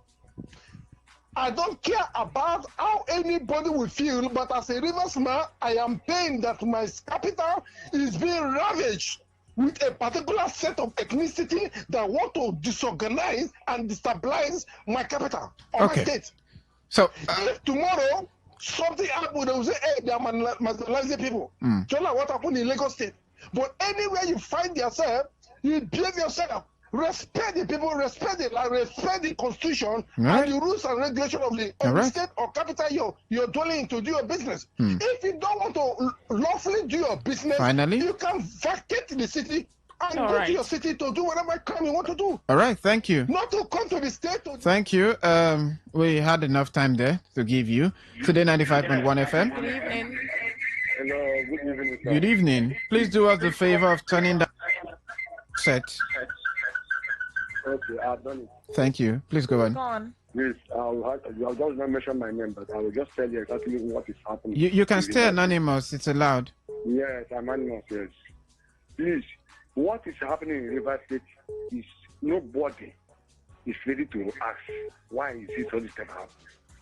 You know, when Abba was in this thing, all the whole Abu went to Abba, watch everywhere from all you mean down to park. Watch all Abu, all of them from Abba. All of them from Abba. Including the one that speaks. All of them come here. And you see how they relax me to come to Rumu Kurishu, to Atilari, gone to Rumu, gone to Waterline. See what is happening there. Nobody is scared to ask them. They will see they are destroying people's car. Driver will just match a brake to drop passenger before I see the two go here, enter. Give me money. This one say give me money. If you refuse to give them, they will draw you all these things. Go take for your motor, they will take it out. And if you will eventually come down and pursue them, they will give you injury. See, no, the police are there, they are seeing them. They are seeing them. None of them they are ready to talk. How can they River State everywhere happen? Carry stick. What people when they just suffer? So in essence, we've sold out our state to these unscrupulous elements. Yes, you see, the thing is, I'm just worried. I'm a driver myself. That's why I'm telling you this. I'm a driver. What I saw on the road. Oh God. That's my mistake. All right. Thank you very much. Thank you. We're much troubled the same way you are. Because when you say, oh, it's not going to happen to my person, what about when it does? What would you do with that information? Secondly, just to let you know, when we were conducting these investigations, we also tried to understand what police division is responsible for that Eliozu access. In fact, we did a fast stretch to tank area from Eliozu, connecting tank, and then we took it back to Elimbu to find out from the division they were not the one responsible for that Eliozu access. So obviously it's going to be Rumokoro. And I know for a fact that I've had to, get into Rumokoro once or twice. The DPO always very busy and preoccupied. I don't know if there's this one. It's Tokoro now. I can't remember specifically. But this is something that we do not celebrate, and no Rivers person should celebrate it, because the elderly ones, they're actually the ones you should care for at this time. But even when they try to go about with the enablement provided them by their families, you still have individuals on the road. And some of these people are Rivers people too. I mean, it has nothing to do with ethnicity. Yeah, some of the people who do this thing here are still part of the state. They're still people of this state.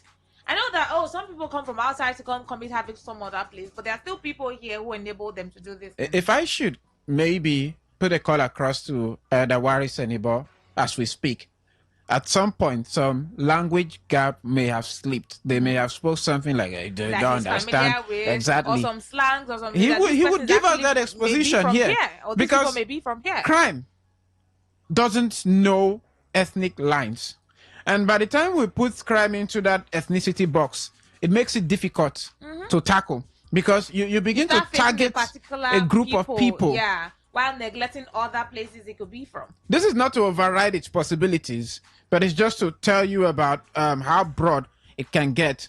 The phone lines are still active. You can send call into the program using the number 0810-951-0951. Send us a WhatsApp voice note or a text message to the number 0701-933-9962. Area Talk on Today 95.1 FM. Good evening. Hello, good evening, my brother. Good evening. In fact, what is happening in River, we should. Anyway, my name is Anonymous here. Okay. What is happening actually in River City, actually coming from. You can see the leadership of River City.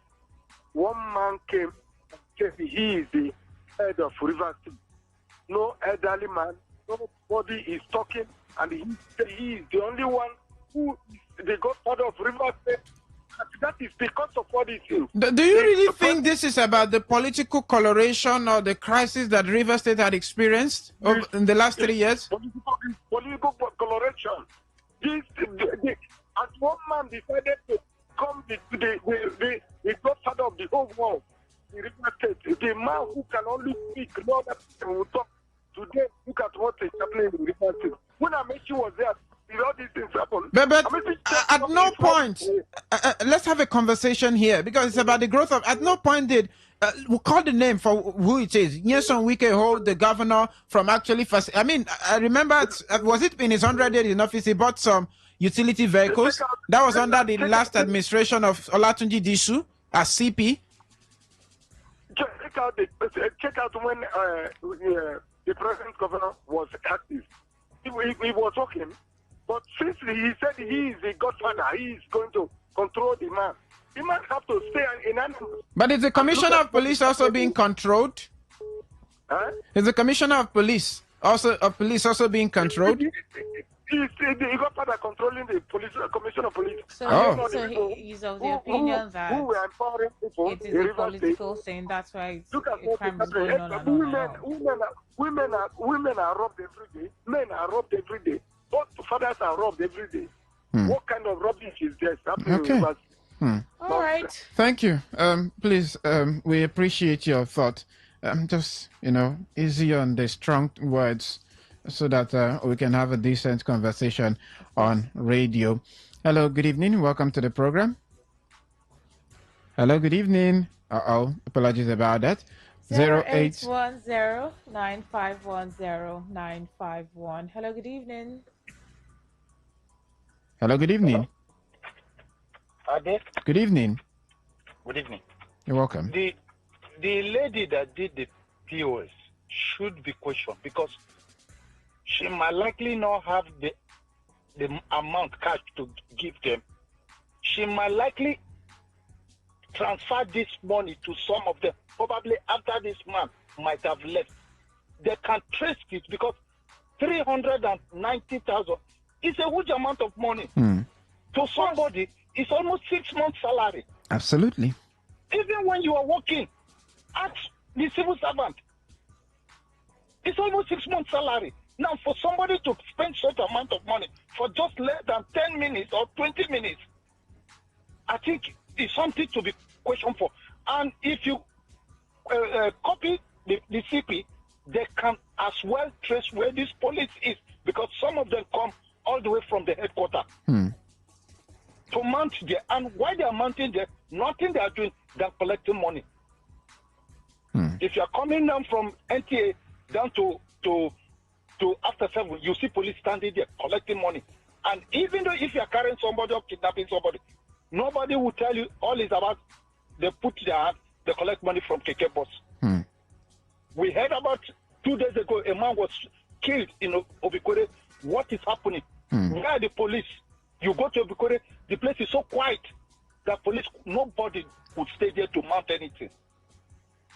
Every day life continues to go. Every day life continues to go at the expense of the tax, at the people taxpayers' money. On what is our crime? Being an individual of River State, or being a citizen of Nigeria, or doing a business in River State. So these things should be called up, and the CP should know these things, and these things, they should fire somebody. All right. If not so, I think this thing will continue. Great point. Because they're taking advantage of the governor. Thank you. Today 95.1 FM, good evening. Yeah, good evening, Ade. Good evening. Welcome. Yeah, well done for your good job. Thank you. I've been listening carefully to the. I'm calling from Apago. Please go on. Hello, yes, please go on.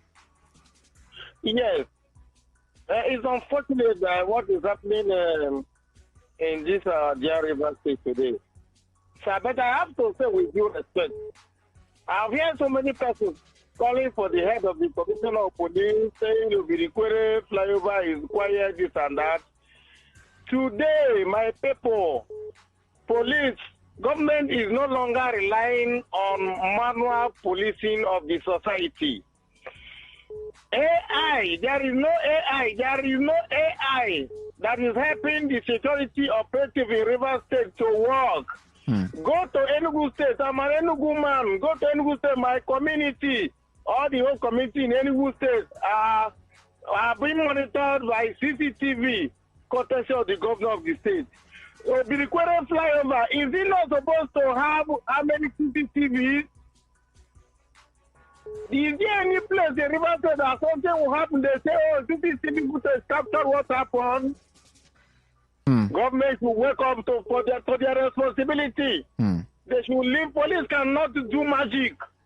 Thank you very much. All right, thank you very much. While the manual method still applies, I believe they can effectively work out something. Today 95.1 FM, hello, good evening. That call got dropped just before we could say hi. You can still keep your calls coming through 0810-951-0951. And just as a way of pre-informing you, the eyewitness report segment has been reactivated. So so you start, piling your eyewitness reports. Absolutely. The ones you've been keeping all this while, you can start sending them in by 8:05 when we begin. We'll have you, call in to say your eyewitness report. There's a message here that says, Ade and Rona, our government do not want to stop this insecurity, Agbero, etc. Is money not transferred in that man's kidnapping to an account with name? So if government is willing to fight for the citizen, that money can be followed up and somebody caught. Thank you for that message. We tried. And I must put it on record. To investigate any matter is not something you do with kids' gloves. We tried. We went to the point where the said POS withdrawal was done, but couldn't match it with any of the faces, and even tried to spin a situation. It was difficult. But here's the point. CPO Lugbenga Adekboju. Again, you may not be everywhere, However, when we bring it to limelight in this way, hotspots in River State, people who are supposedly dispatched to that location or those locations, they should be able to answer some questions.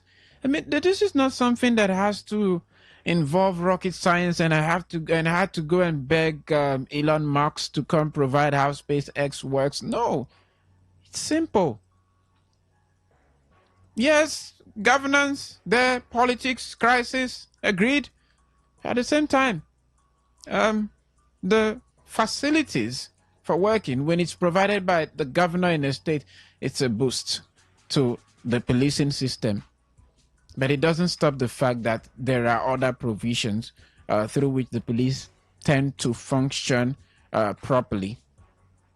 That's the point we're making here. I don't see how the elderly ones in our states will be treated wrongly, will be dealt the wrong hands. Do you know what it means? I mean, sometimes the elderly ones in my care, when I leave them, I even say prayer for them that when they intend to cross any road, no matter, they should not get hurt. Now, if the elderly people are also facing the same predicament that the younger ones are facing, so what's the hope of tomorrow? You heard what the children Edawari coming up now, what's the hope that they'll grow up in a safe society or a safe nation or a state? You heard what Edawari Senibos said. He said he was a former security expert. And for that to even happen to him, it's scary. Again, age factor. So I don't know how else we intend to pre-dismiss it, but as long as you're listening to this program, Eliozu, I'd also do my best to forward this to the public relations person of the River State Police Command. I had taken a walk to Moscow Road to actually pay an unscheduled visit to CP Olugbenga Adepoju, but unfortunately that day a heavy itinerary of events seems to be lined up, and it was quite difficult to make it happen because CP, I'll be asking the question, and it's not in any way to actually say you're not doing the work you ought to do, but when we bring this to your desk, kindly help us provide some insights to read. Let's see if we can squeeze in just one or two more calls and see what we have via the text message portal. 0810-9510951. That's the number to call to just give your contributions, even as we wrap up shortly. Absolutely.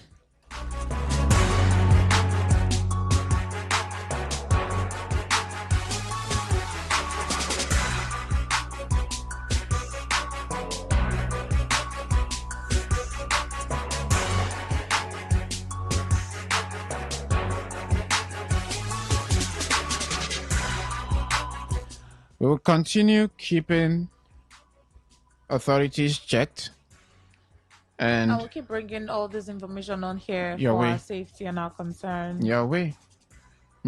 Eventually, they'll get caught. There's, the 1 day for the 99 days for the, how did they even say that? That statement has been rewarded. But yeah, they said this year that, that's 99 days for the team has been meeting their Waterloo back to back this year. And that's true. So if those who are in the business of doing this thing that they do, I don't know what to term it, kidnapping and robbery or kidnap and robbery together, whatever it is that, these people do. Just know that, just say Ole. Say Onyoshi. You definitely meet your stop and you'll not be able to operate again. I hope that happens. But till then, try to be safe. Be stay safe. out of trouble. Check on your elderly ones, fathers, mothers, whatever. Just keep be checking on of your them. Environment too. Absolutely. This is where we wrap up today's edition of Area Talk. Thank you so much for being a part of the program, and do not forget, at past 8 p.m. Eyewitness reports would definitely take over the airwaves. My name is Adekunle Adejumo. Rona Agbara. Just stay with us.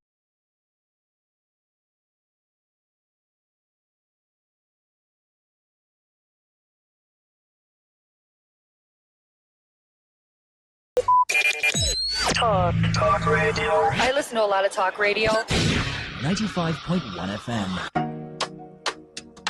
Yeah. Oh. Yeah. Today FM 95.1 Port Harcourt. Voice of the people.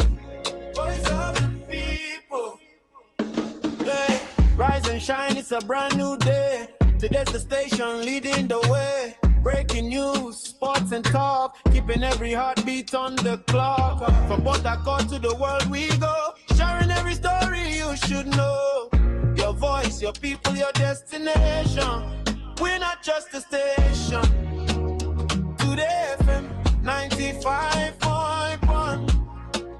The voice of the people. Number one. News and sports, talk all day. Keeping rivers on the way. Not just a station. We are the station. Today FM, the pride of the nation. Cross rivers, Bayelsa, Abia too. Akwa Ibom, cross river, we're reaching you. Around the world, we're live online. Every moment, every time. How better your business, make it grow. Millions are listening, let them know. Visit us at Today FM Drive off East West Road, Port Harcourt. Listen, live at your Call us on 24. Anyone left to your line to your wife. VA come, admin at 11 mile. Today FM 95.1. The voice that keeps this city strong. News, sports, talk every day. Lighting up your every way. Not just the station. We are the station. Today FM 95.1.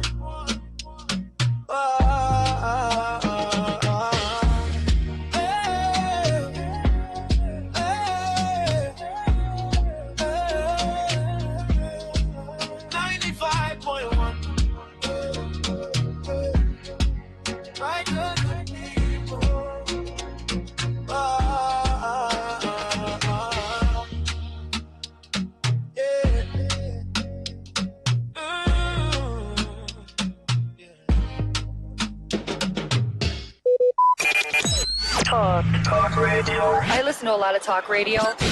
95.1 FM.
Welcome to Eyewitness Reports, where you bring your report. And some persons I'm talking about how that they have reports. Some of them even bring their reports during what's on your mind. But then Eyewitness Report is quite different from what's on your mind, because this is like a report of things going on, that you see, you hear, you experience, visible things, not just thoughts on your mind. So you have something going on in your area, your community, or in the state. This is the show for you to call in, or this is the show where you call in to say what. Before I say what's on your mind, this is the show where you call in to give that report, bring Eyewitness that report. So reports. whatever it is, maybe electricity, road, schools.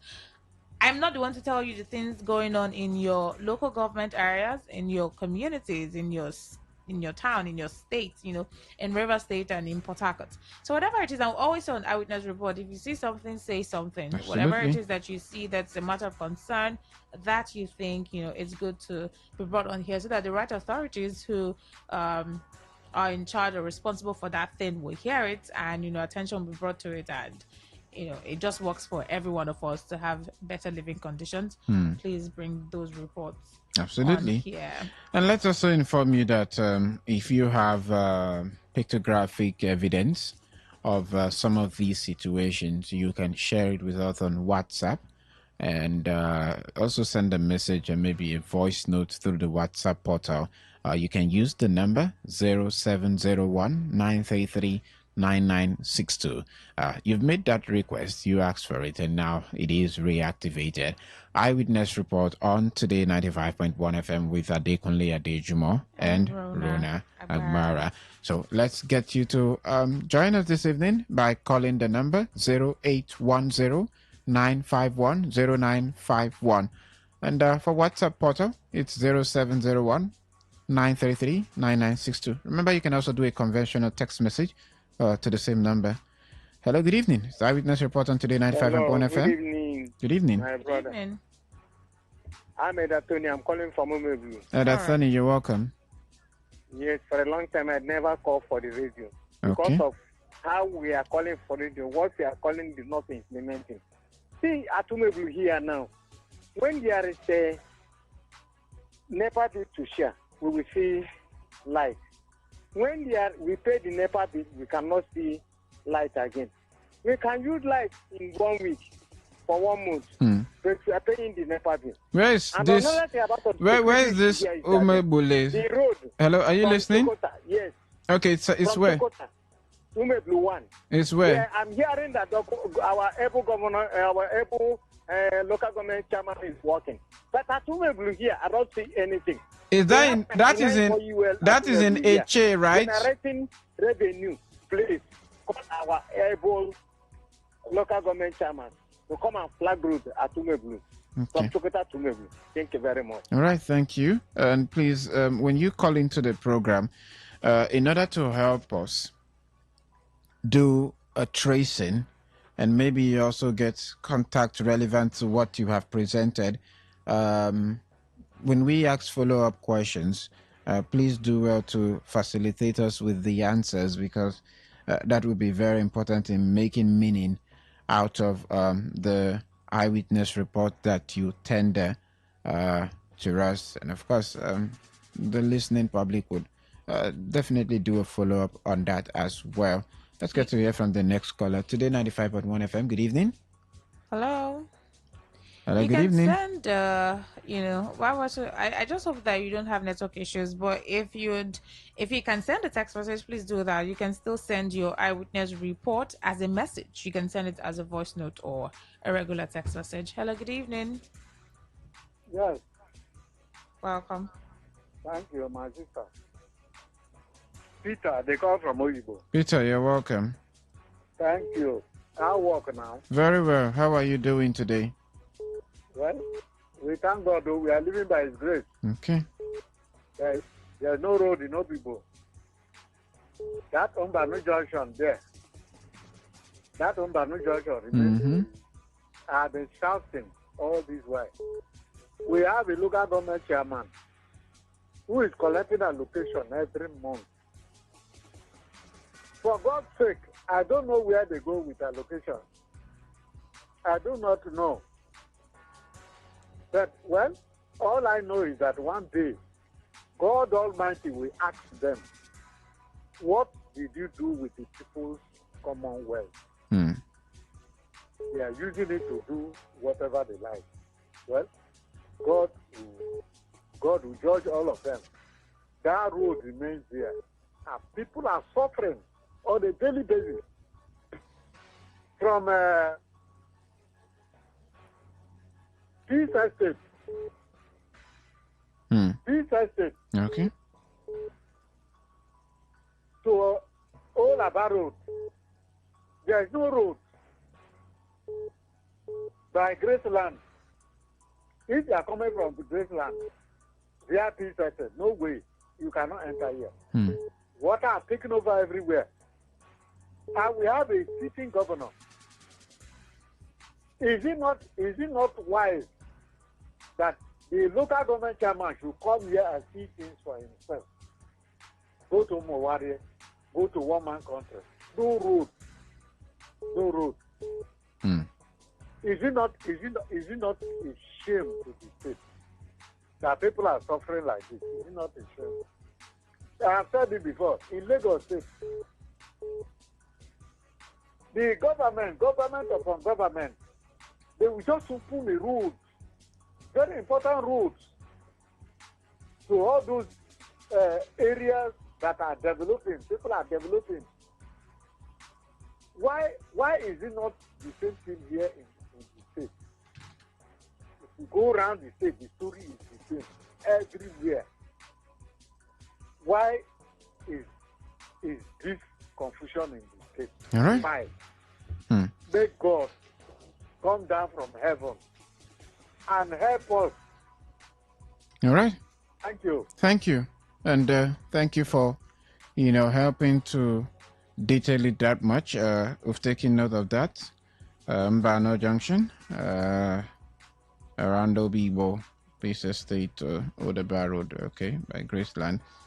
Thank you for that.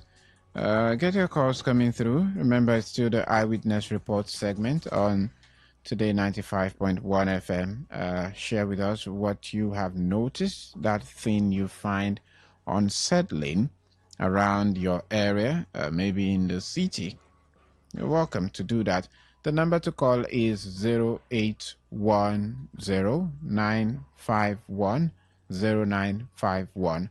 And remember, you can send us a text message or a WhatsApp message, a voice note or text, to the number 0701-933-9.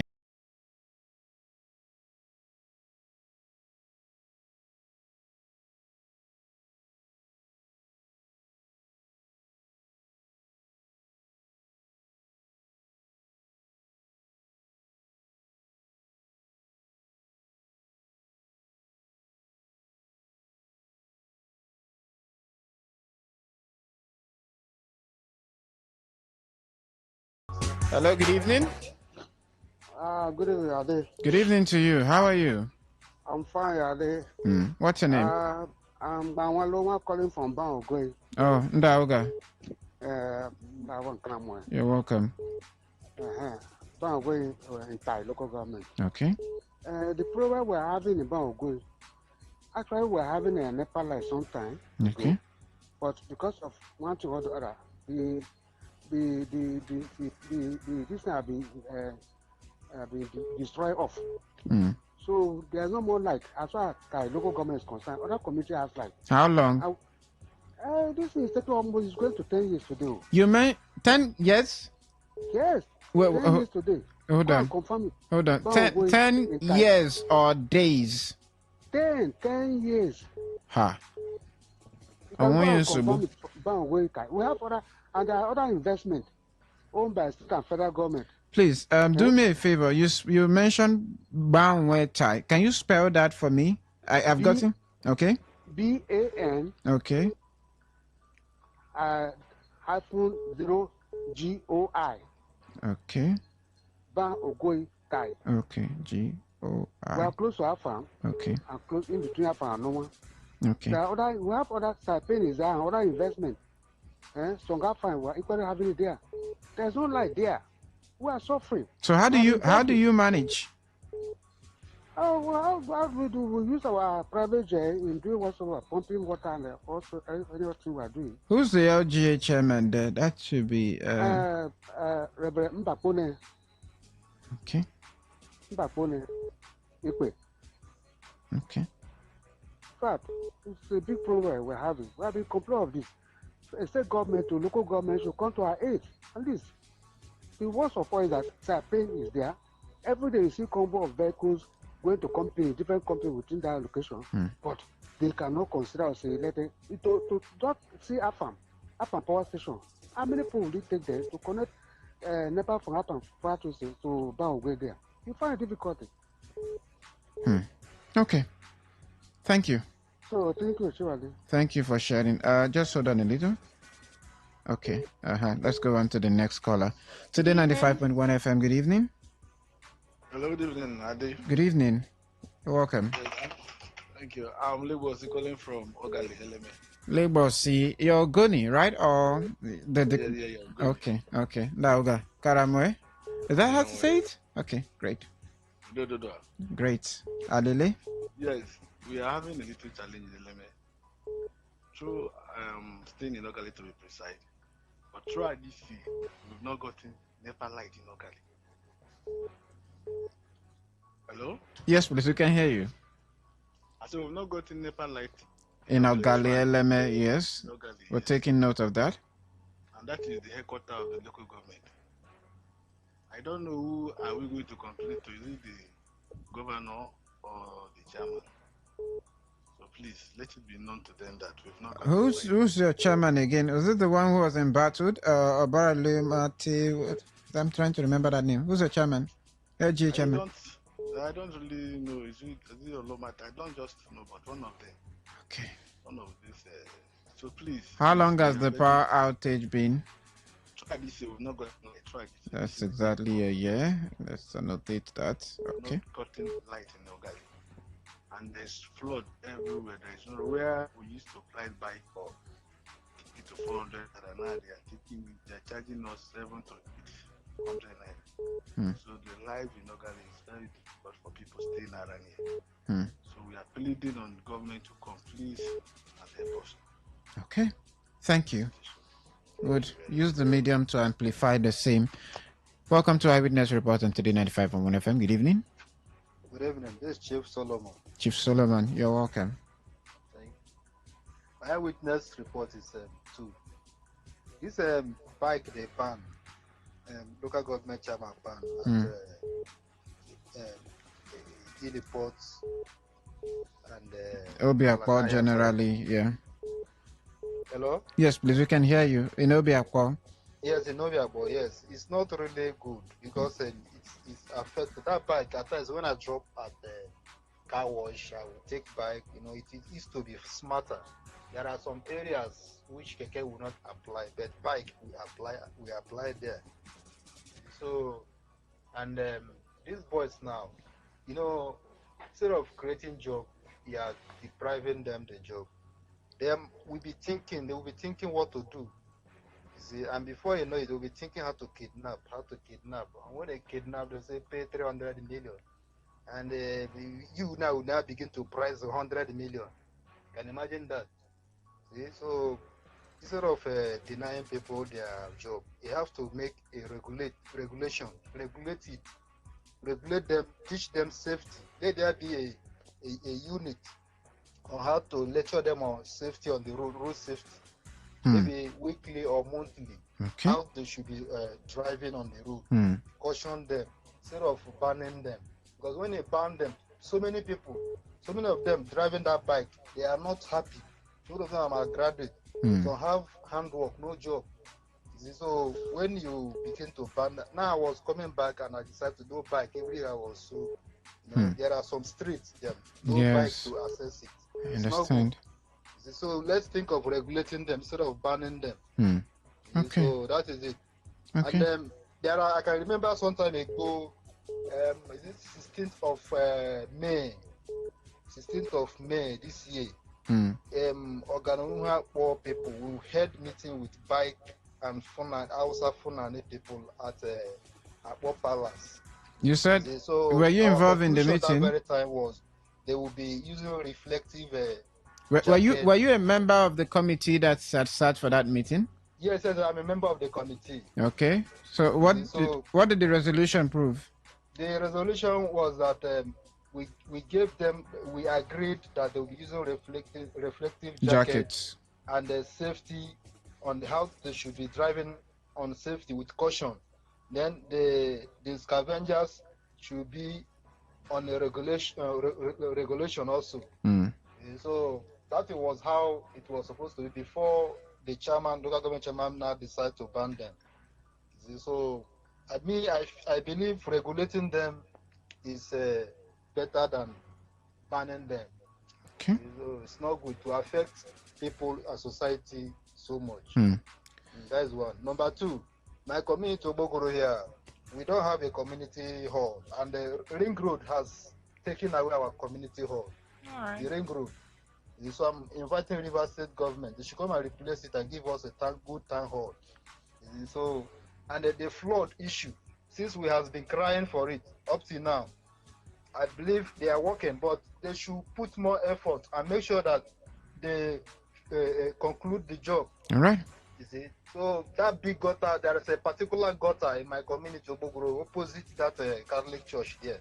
So they are trying, they are trying, but they are not fast. So they should come and conclude everything so that life will be sweet, life will exist smartly. All right. Thank you. Thank you for your thoughts. All right, there's a message here that says, have you taken that call? All right, let's just do this message quickly. You can still bring your messages in. We still have time. Good evening, presenter.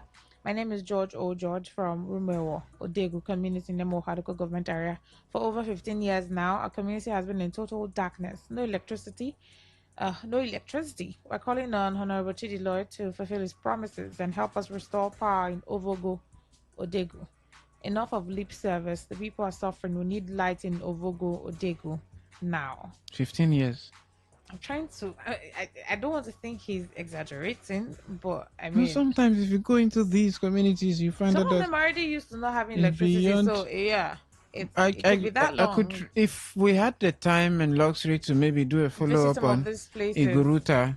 Okay, the other one talked about the lights. In the community, you can see how when we got there, a lot of them were very expressing despair. They were like, beg, let's leave that matter for another day. I still have another message here. The mile 5 axis of the Edoha internal road in Nahoda East local government area that was abandoned by NDDC since 2015 is now worse than a farm road. I'm reminding NDDC to come and fix this road from Engineer Happy Godwin. Engineer Happy, thank you. Today 95.1 FM, good evening. Evening, presenters. Thank you. Yes, my name is George O. George. I'm calling from Romero Community in Otegu. You're welcome. How are you today? I the one I read the message. Yes. Okay. I'm so happy that you said 15 years. Yes. I think people from our local government is hearing this.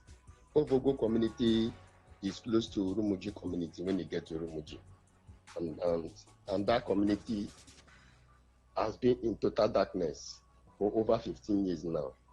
And we have been writing several letters to Honorable Chidila, who promised when he came for a campaign. You know, when they want to campaign, they can promise heaven and earth. That day I was present in Novugu community because that is my maternal home. And you got heaven and earth promise. Yes, he made that promise that the next time they will come to Ovogu community, the Ovogu community must have electricity.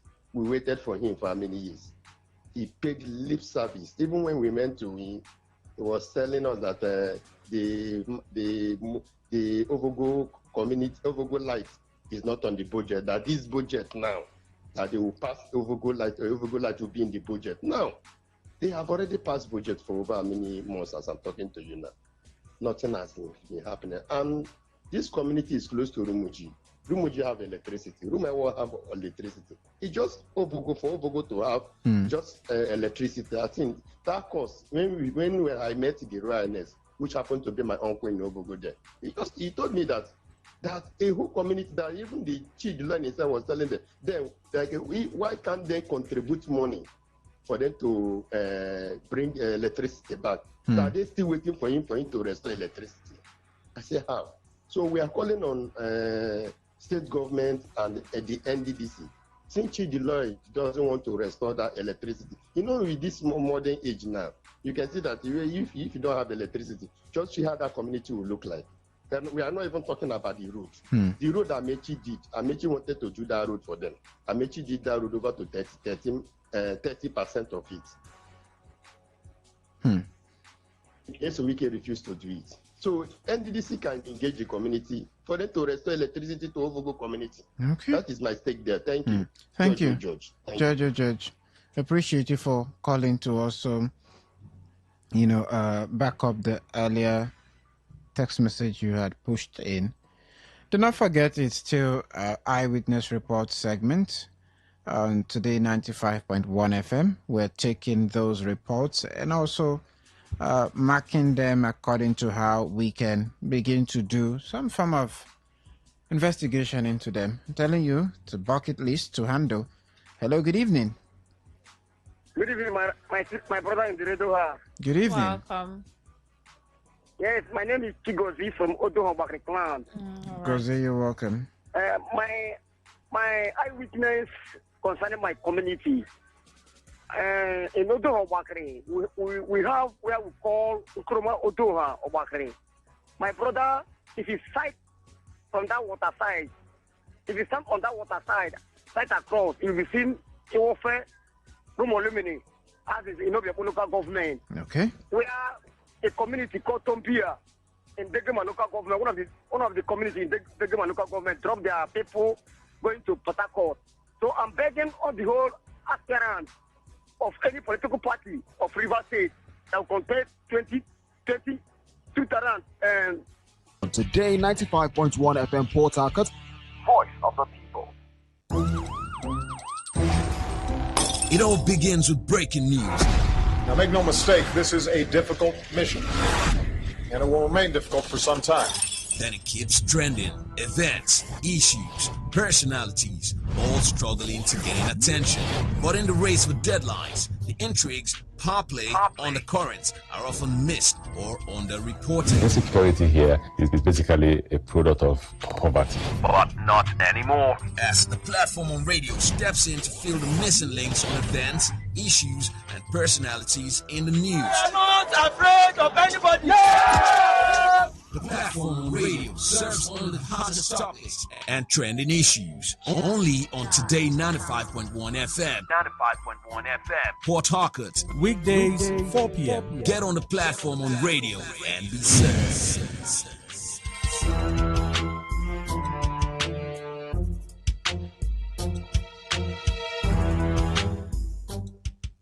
Get ready to feel the rhythm, the groove, and the true vibes of Africa. This is not just music. This is high life. From the legends to the latest, we're bringing you the best of palm wine grooves, jazzy horns, and soul-stirring melodies. There was a sound that told our stories, a rhythm that made our fathers dance and our mothers smile. Welcome to The Thrill, a musical journey through time where legends live on and new stars shine. Join us from Mondays to Thursdays, 9 p.m. on Today 95.1 FM for the ultimate high life musical show. Don't just listen, feel the music. High life lives here.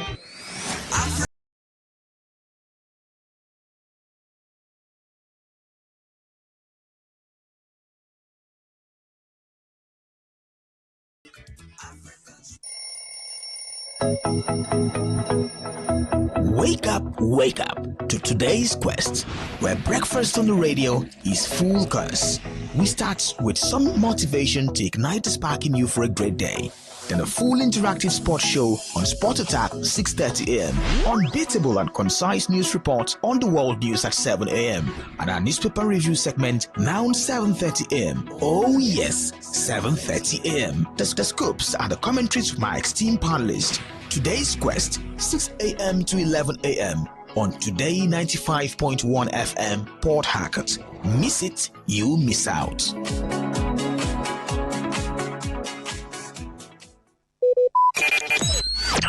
Talk radio. I listen to a lot of talk radio.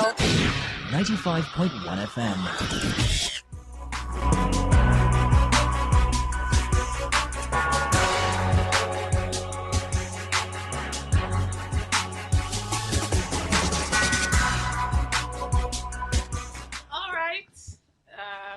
We're still on Eyewitness Reports. Pack all your reports. Pack all of them and send them in and call in to say the things that you have seen or that you're currently experiencing in your area and community. I think we have a call coming in. Environmental and awareness. Hello, good evening. Yes, Ade. Good evening. Welcome. Just 10 seconds. Okay. Let me lend my voice on that Okada band within that Choba area. Obiakpo generally. Yes, Obiakpo. Especially within this Emowa axis. If they are doing that, I don't know what the security agents, the contribution the security agents will get to make.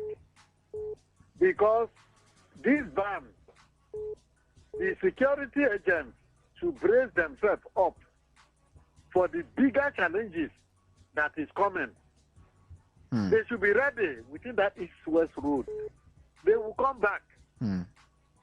I want the chairman of Emoa local government, Chidi Lloyd, to collaborate with his Obiakpo counterpart and make some adjustments, especially within that Emoa axis to Uniport. Something should be done immediately. Otherwise, security agents, on I go get work, on I work, you go plenty. They will kidnap, they will rob, they will do all the things. Thank you, Abe. All right. Thank you. Thank you. A concerned citizen there. I remember when former governor Rotimi Amici or Peter Odili now, they placed the ban on the entire state on operation of Okada riders. Then it was about partly the situation of crime and largely on the situation of how often accidents tend to happen. I mean, you don't go a week in River State without counting multiple cases of accidents. Today, 95.1 FM, good evening. Good evening. Yeah, this is Mr. Zion. Mr. Zion, how are you doing this evening? On area report, right? Yes, this is Eyewitness Report. Yes, Eyewitness Report. Well, I want to say that the Port Harcourt I found myself is not the Port Harcourt I used to know. I grew up here. We own Port Harcourt. If not for the greed and selfishness, I should also be contesting as an indigenous person in Port Harcourt in any of the political office. Because I'm an German from Bayelsa State.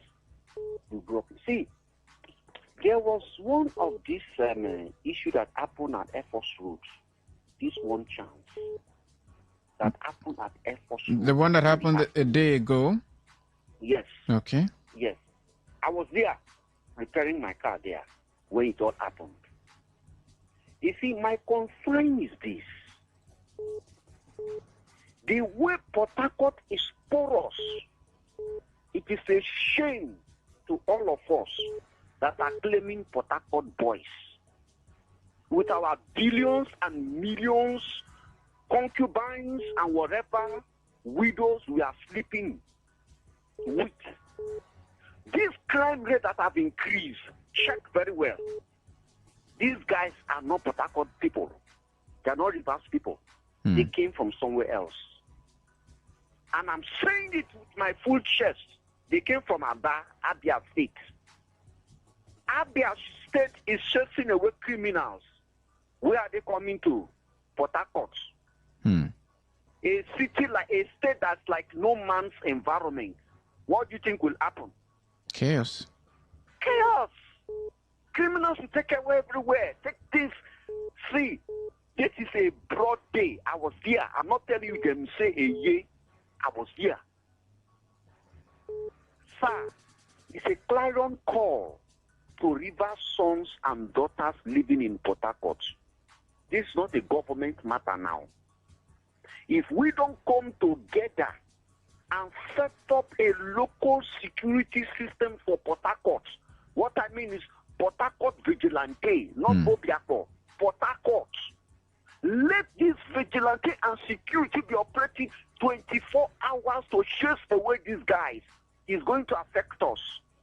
We are talking about the economy of River State, economy of Port Harcourt.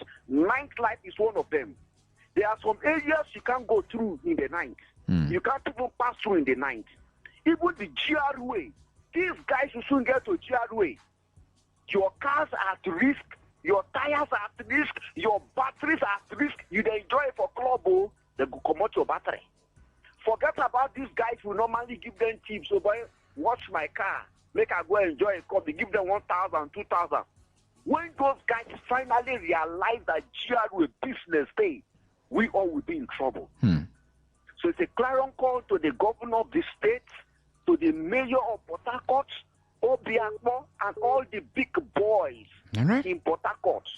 Let us protect the Port Harcourt we have for now. This is beyond politics. It's beyond party. It's the security of the city. Mr. Zion. Great call, Mr. Zion. And it is in no small measure that I hope we can actually tackle these problems, especially that of having River State secured. He mentioned a lot, and I would not claim to be unaware of some of these things. I mean, it wouldn't take me unawares. All right. Crime, Rona, it's on the rise. Yeah. You find people who are so not connected to the state telling you now our fatherland. Who gave you? How did it become your father's land? This just reminds me of one of the series I had seen some time ago. I think it was Into the Backland or something, where there was a total collapse in structures and lawlessness just seemed to be like the order of the day. Well, you can catch the calls coming through. We're preparing to wrap up this particular segment. The number to call is 0810-951-0951. WhatsApp and the text message portal, you can send to the number 0701-933-9962. What's that observation? Let it out to the public. Hello, good evening. Good evening to you. Good evening. It is Adekunle Adejimo. Okay. Ade? Yes, please. Good evening. evening To you. Yes. And Rona, good evening. Good evening. Welcome. Robin Maja, the farmer. You're welcome.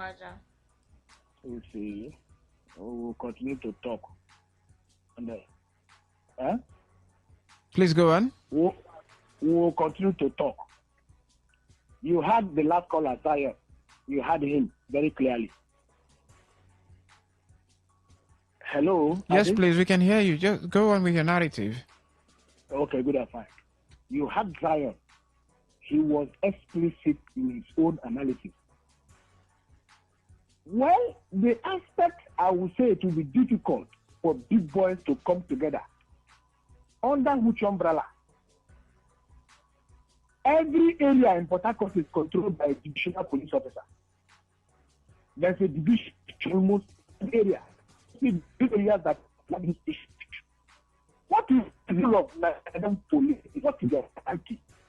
What is the duty of secret police? DSS. The job. Thank you. Important. All right. Very important. Because if this were to be some things that these individuals would want to procure for themselves, it will become easier. Rona, let me give you a short story. Oh, Bara Jesus. On my way to work this evening, maybe somebody would have heard that Ade has now gotten a new office space with Nigerian Army 6th Division. Yes, I would have gotten an appointment. I don't know how, people who are being paid to protect the citizens tend to become a menace to them. And this is very common with, what's the right word now to use? Officers of the Nigerian Army. I don't know if it's a regular craze or some sort of, disconnect in their head. You'd find a place where there is no log jam. Traffic is flowing as it ought to. You would go at the speed that you consider most insane. I don't want to use the other one because that's not obviously what they are doing. Yet, when you find vehicles on the road that are in no way causing obstruction to you, they are in no way inimical to whatever operation you have in mind or where you are going to. Some of them are even going to see their girlfriends and the others, but at the speed they go with official vehicles, then it gets worse.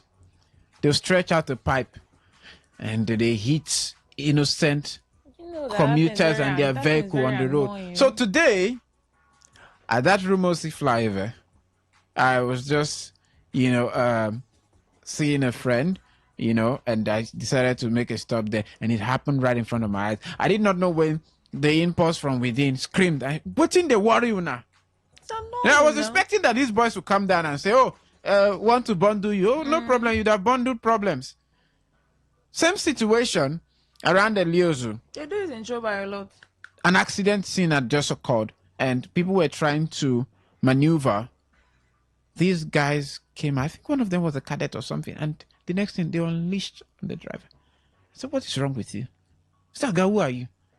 I said, "If you know who I am, you would not like it. I may not have the type of money that you want or they think it qualifies or anything, but trust me, if you know who I be, you would not like it. I'm nobody. However, we've paid certain dues." And so I asked him, I said, "Is your GOC aware of this misconduct?" So, "Who are you?" I said, "Like I said, you would not like to know. So I tell your driver to come off our road." So a lot happens. Everybody wants to claim demigod over the order once they have little change to throw about, or maybe they get clothed in some government regalia by way of opportunity. It's not right. It's not fair at all. Not good.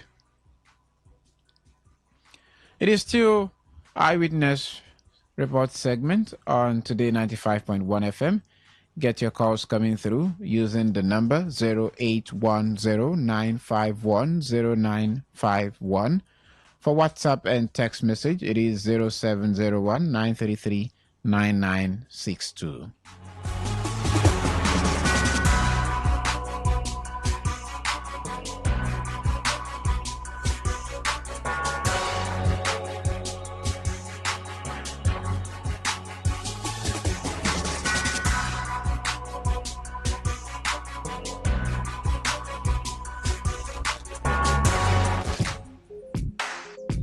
Looking to grow your business? Ready to elevate your brand and reach the right audience? This is your moment to take your brand to the next level with Today 95.1 FM. Your trusted voice, reaching thousands of listeners every single day. From startups to established brands, we create powerful advertising solutions that boost your visibility and drive real growth. Our affordable advertising packages are designed to give your business maximum visibility and real results. Don't just advertise Advertise where people are listening. Call us today on 0818-389-2850 or visit our station to book your slot now at Today FM Drive off East West Road, Obiapo. Today FM 95.1. Your voice, your market, your success.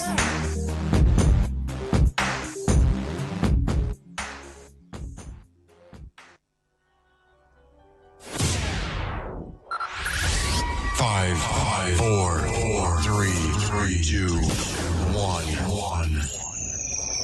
Let's take you into a realm, another dimension, a reality of higher intelligence, discovery, and quantum possibilities.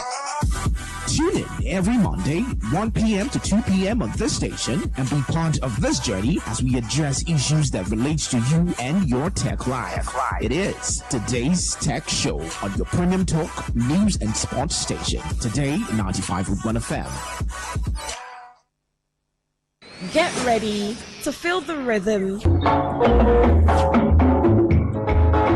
the groove, and the true vibes of Africa.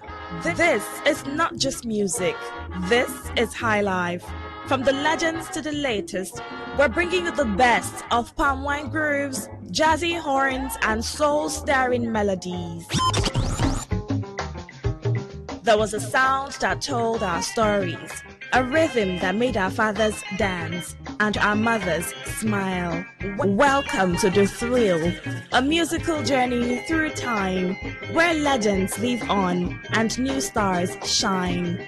Join us from Mondays to Thursdays, 9 p.m. on Today 95.1 FM for the ultimate high life musical show. Don't just listen, feel the music. High life lives here. African style. African style. African style. Talk radio. I listen to a lot of talk radio. 95.1 FM. Baby shark, do do do do do, baby shark, do do do do do, baby shark. Children are a beam of sunlight. On Kiddies Playground, smart is the new cool. We have interesting activities lined up for everyone, from storytelling to games to quizzes, where you get to win loads and loads of gifts. Do you have what it takes to compete and win exciting prizes? Then don't miss any episode of Kiddies Playground every Saturday at 7:30 a.m. only on Today 95.1 FM, where playtime comes to life.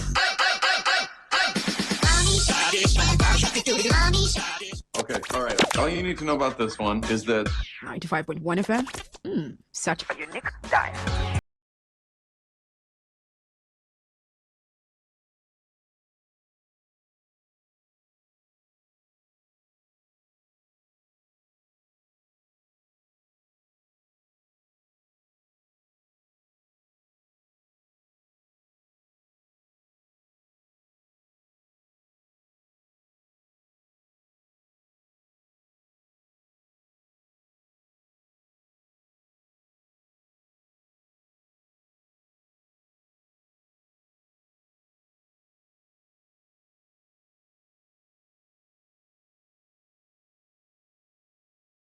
A very honest question, Rona. Do you still think the month of August is running? No, it was July. I said it was fast. Yeah. Because But you said this year as well. Okay, this year. Because I feel like we just entered January a couple of months ago. How come we're in August? And you know one thing is, when you get to August, you just enter the Ember month in no time. Mm-hmm. And once you get to the Ember month, you started in no time. That means it's running. You know what I'm saying now? As we're in August now, I don't before know. you know I don't know. let me tell you. Okay, before you know, go we get ahead. to August 15, August 25th, August 31, we're done. The moment you get to September, it's going to be like a whole roller coaster until December. And that's it. The year ends. I think this year is fast. In my opinion, it's fast. This year, 4 months before 2027. if you're listening, or it's 5 part months. of my witness reports right here in my eyes. You're slow. How do you say you're slow? Just, let the months But because of what some of the things I have in the let's go pipeline, and get to the end of the year. maintain this pace. Let's get to the end of the year. Oh, goodness. I really want the year to end quickly. Don't worry. You get it on a platter of gold for good, right? Yeah. So, it's still the Eyewitness Report segment on your premium talk radio, Today 95.1 FM. If you did not get the opportunity to call in earlier, this is the time to make it happen. You can call and share what you have seen, noticed around your area. And sometimes I tell to people, don't walk around, blinded to what transpires in your environment. Always take note of things. It helps you grow as a person and helps you, get to navigate your surroundings. So let's see if we can accommodate 2 or 3 calls before we wrap it up here. Remember the 3. Yeah, will be coming up. Of course. Before we say goodbye to Eyewitness Report, and we'll tell you welcome to the Thrill. Yeah, by the way, we're back on the Thrill, and the 10 p.m. news will be back. So, for those who have been saying, 10 p.m. news and stuff. So, you have to stay with us up until that hour to get all of that information. Absolutely. So let's get your calls. 0810-951-0951. 0810-951-0951. You can send a text message and also WhatsApp voice note or maybe text as well to the number 0701 933 9962. Hello, good evening. Good evening. Good evening to you. Welcome. Yes, my name is Onu Samuel calling from Port Harcourt. Okay, Mr. Samuel. Thank you very much. Now, these are my eyewitness reports. Okay. I know that in Rivers State currently we don't have governance again. The foundation has been uprooted and nothing is sure working in our city and in our state. It's quite unfortunate, but we should take out. We should take out, yes. We'll pay the price, no problem. But what I'm asking the governor to do in this remaining months of his tenure, he should give little attention to governance. Okay. He should. Yes, the state is artificially peaceful. Let me put it that way, but he shouldn't shift his body language away from governance. Let the state don't look as if he's just a caretaker that is in charge, not an elected governor. The state shouldn't be destabilized by non-state actors. There is a governor. Let him come back and act the way it's meant to act. If the budget is being passed into whatever thing they want to do with it, I don't know. But the governor should call himself to a meeting that he has a mandate to fulfill. And that mandate is to serve the people of River State. Or else he has bent his image in this state that no opportunity of any leadership can be trusted in the hands of governor. If he fails to deviate from this governance that we have put upon him, that is just my concern, because the way the state is going, my brother, it's like even in the planet of ants, their leadership, their rules and regulations. But the state is like a good state that no rules and regulations, just behavior anyhow. So far it's working for you, no problem. Go ahead with it. You should come back to order, call himself to a meeting. Okay. You see the governor within at least 6 to 7 months, if I'm not mistaken. God bless you. Thank you. Thank you for calling.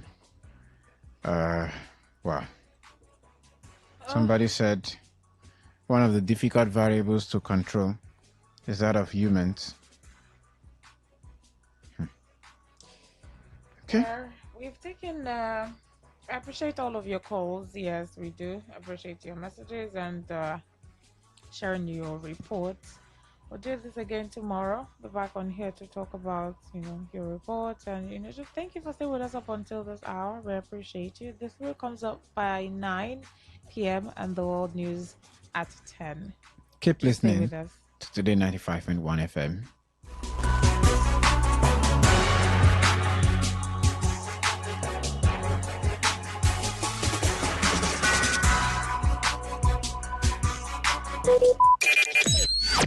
Talk radio. I listen to a lot of talk radio.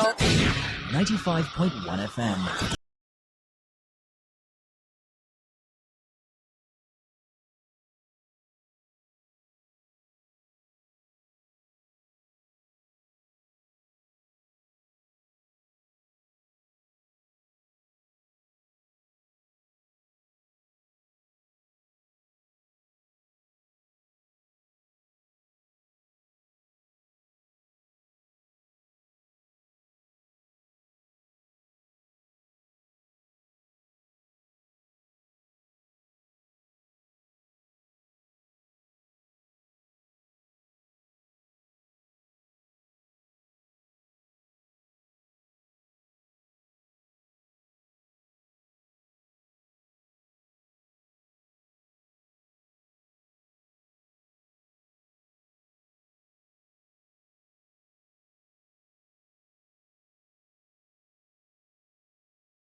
Tune in for a journey beyond the ordinary. Fasten your seatbelts.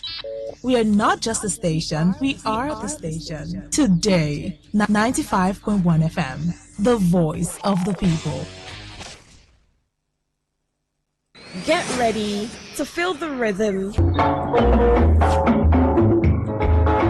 the groove, and the true vibes of Africa. This is not just music, this is high life. From the legends to the latest, we're bringing you the best of palm wine grooves, jazzy horns, and soul-stirring melodies. There was a sound that told our stories, a rhythm that made our fathers dance and our mothers smile. Welcome to The Thrill, a musical journey through time where legends live on and new stars shine. Join us from Mondays to Thursdays, 9 p.m. on Today 95.1 FM for the ultimate high life musical show. Don't just listen, feel the music. High life lives here. Africa.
Ignite the vibe. Stay locked.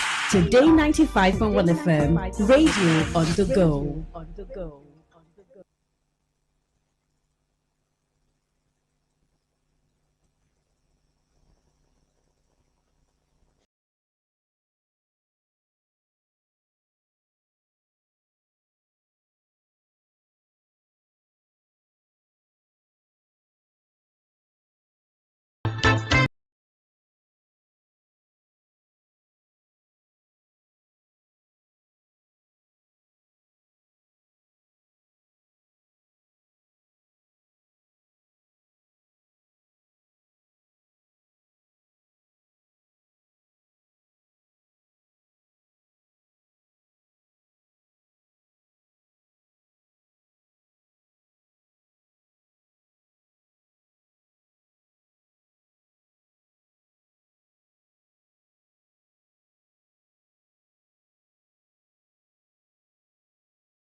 The song playing that's Mbiri Canberra Leave and Let's Leave.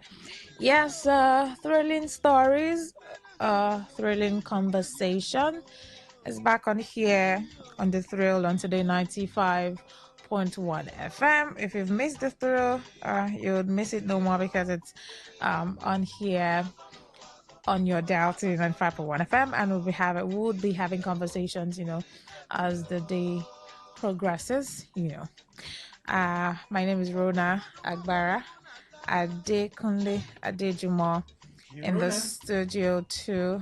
Good evening, still. Yeah, we appreciate you for staying up until the hour. Sticking to this dial, not touching your dial. And you know how we do the thrill. Maybe I'll just refresh our memory, but yeah. We have conversations and then we do side by side with good high life music. And that's why I've been playing these high life songs just to set the tone for you to flow with it, go with the flow, or I flow with you, whichever works for you. And of course, we'll also have time for you to call in to share your opinion or give your takes about the conversation we have on here. And plus, breaks in between, we do high life songs as we go. Now, there's a matter that we're going to have to talk about this evening because it concerns everybody, concerns every one of us. When it comes to things that we consume or the things that, are edible that we take into our body, we need to pay too much attention. We need to pay so much attention to it because, it's your health and that's your overall well-being. I mean, the body that makes the money has to be fed and fed with good food. Absolutely. So anything that you're taking into your body, if you don't pay attention to it, sorry, may just be your name. But what's Rona talking about? Somebody's asking, what are they going to talk about this evening? And that's the case of what some vendors or sellers in the market are doing now. I'll read through the news report as we usually do, and then we'll have time to, talk about it. And that's the fresh fish sellers or fresh fish vendors are now using dye to make fishes look fresher. So they use a particular dye or chemical to coat the fishes that they sell, that these fish sellers sell, to make it look fresher. So it's a disguise, to fake freshness, but that's not actually what it is. So the fish they may be selling to you in the market may have been in that store for 5 days, but they have discovered or re-strategized and looked for a way to make profit while selling unhealthy items to people. So you have this fish in your store for 5 days, or it's been in your shop 5 days now. You know that it's not fresh, or maybe you're not able to store it properly if it's smoked, smoked fish. Or if it's fresh fish where you have to keep it in the cold room, you have to preserve it, you need electricity and all of that. You're not able, let's say you're not able to preserve it, properly. And you still don't want to run at a loss. So some of these sellers now coat or dye the fishes, as in they use a chemical to rub on it to make it look a certain way, so that people who are buying will not suspect that this fish is looking real. Because of course, if it's been in the store for that long and not properly preserved, you see signs on the fishes that it's now looking maybe too dry or has a bad smell or become too soft or something. There'll just be sign that this thing is not fresh. But because they don't want to run at a loss and they want to make profit, unhealthy profit, they now do this to make it look fresh. So they'll ask you, or you'd ask them, this fish, is it fresh? Or this fish, how long has it been here? Oh, it's fresh. Can't you see that the body is still looking this way? Now, according to the report, right, these sellers, they use this unwholesome trick. It's common among fresh fish sellers. So when you go to the market, pay attention. Next time you're buying fish, look very well. I have bought fish from the market and I got home and I saw worms inside that one. Yes, I did. I saw worms in the fish. I didn't know that it was smoked fish actually. It looked dry. The body looked like, okay, it's been properly dried. But I got home and realized that there were worms in that fish. So they sold something to me that wasn't good, that wasn't fresh. But I didn't know because it looked that way, outwardly. Now, this trick that they use, according to them, and of course, based on what we see, it's driven by economic hardship. Okay, the economy is hard. So selling something that is not fresh, disguising it or making it look fresh is how you are going to sustain yourself in the hardship or survive in this economy. That's unhealthy profit. And it's not only fish sellers who do this thing, but let's focus on this because this is the new trick that they use now. Driven by economic hardship and the soaring cost of cold storage, preservation, fresh fish sellers are now deliberately masking decaying seafood with red industrial chemical dyes to artificially make them look fresh again. We know that there are a lot of the cost of preservation, cold room, that's the cold storage preservation, and every other cost is high. But now using masking decaying seafoods, fishes especially, using chemicals to coat them, to color them, to dye them, to make them look fresher. Is that how you would survive in this economic hardship? If you are a seller, you should know these things. So you buy a basket of fish you want to sell, you paint all of them because it's going bad, or when you're not able to preserve them properly, you now have to paint them. This unwholesome trick is common among them. Economy and Lifestyle gathered is basically to mark up profits in an economy that makes small business owners struggle to stay afloat. However, the health hazards of this unhealthy business strategy are said to be very alarming, because imagine that you're using chemicals on fishes. People buy these fishes to cook for businesses and even for personal consumption. How putting their life at risk and their health at risk because you want to make unhealthy profit. Now, according to Mrs. Emisi Dauda, a caterer, she said that these chemicals were being meticulously brushed into the dull grayish gills of day-old or decaying fish to give them the vibrant crimson appearance of a morning catch. In nature, a fish's gill turns from bright red to dark brown or pale gray shortly after death as oxygen leaves the body, because generations of consumers have been taught that red gills equal fresh fish. Fraudulent vendors have exploited this metric for financial gain.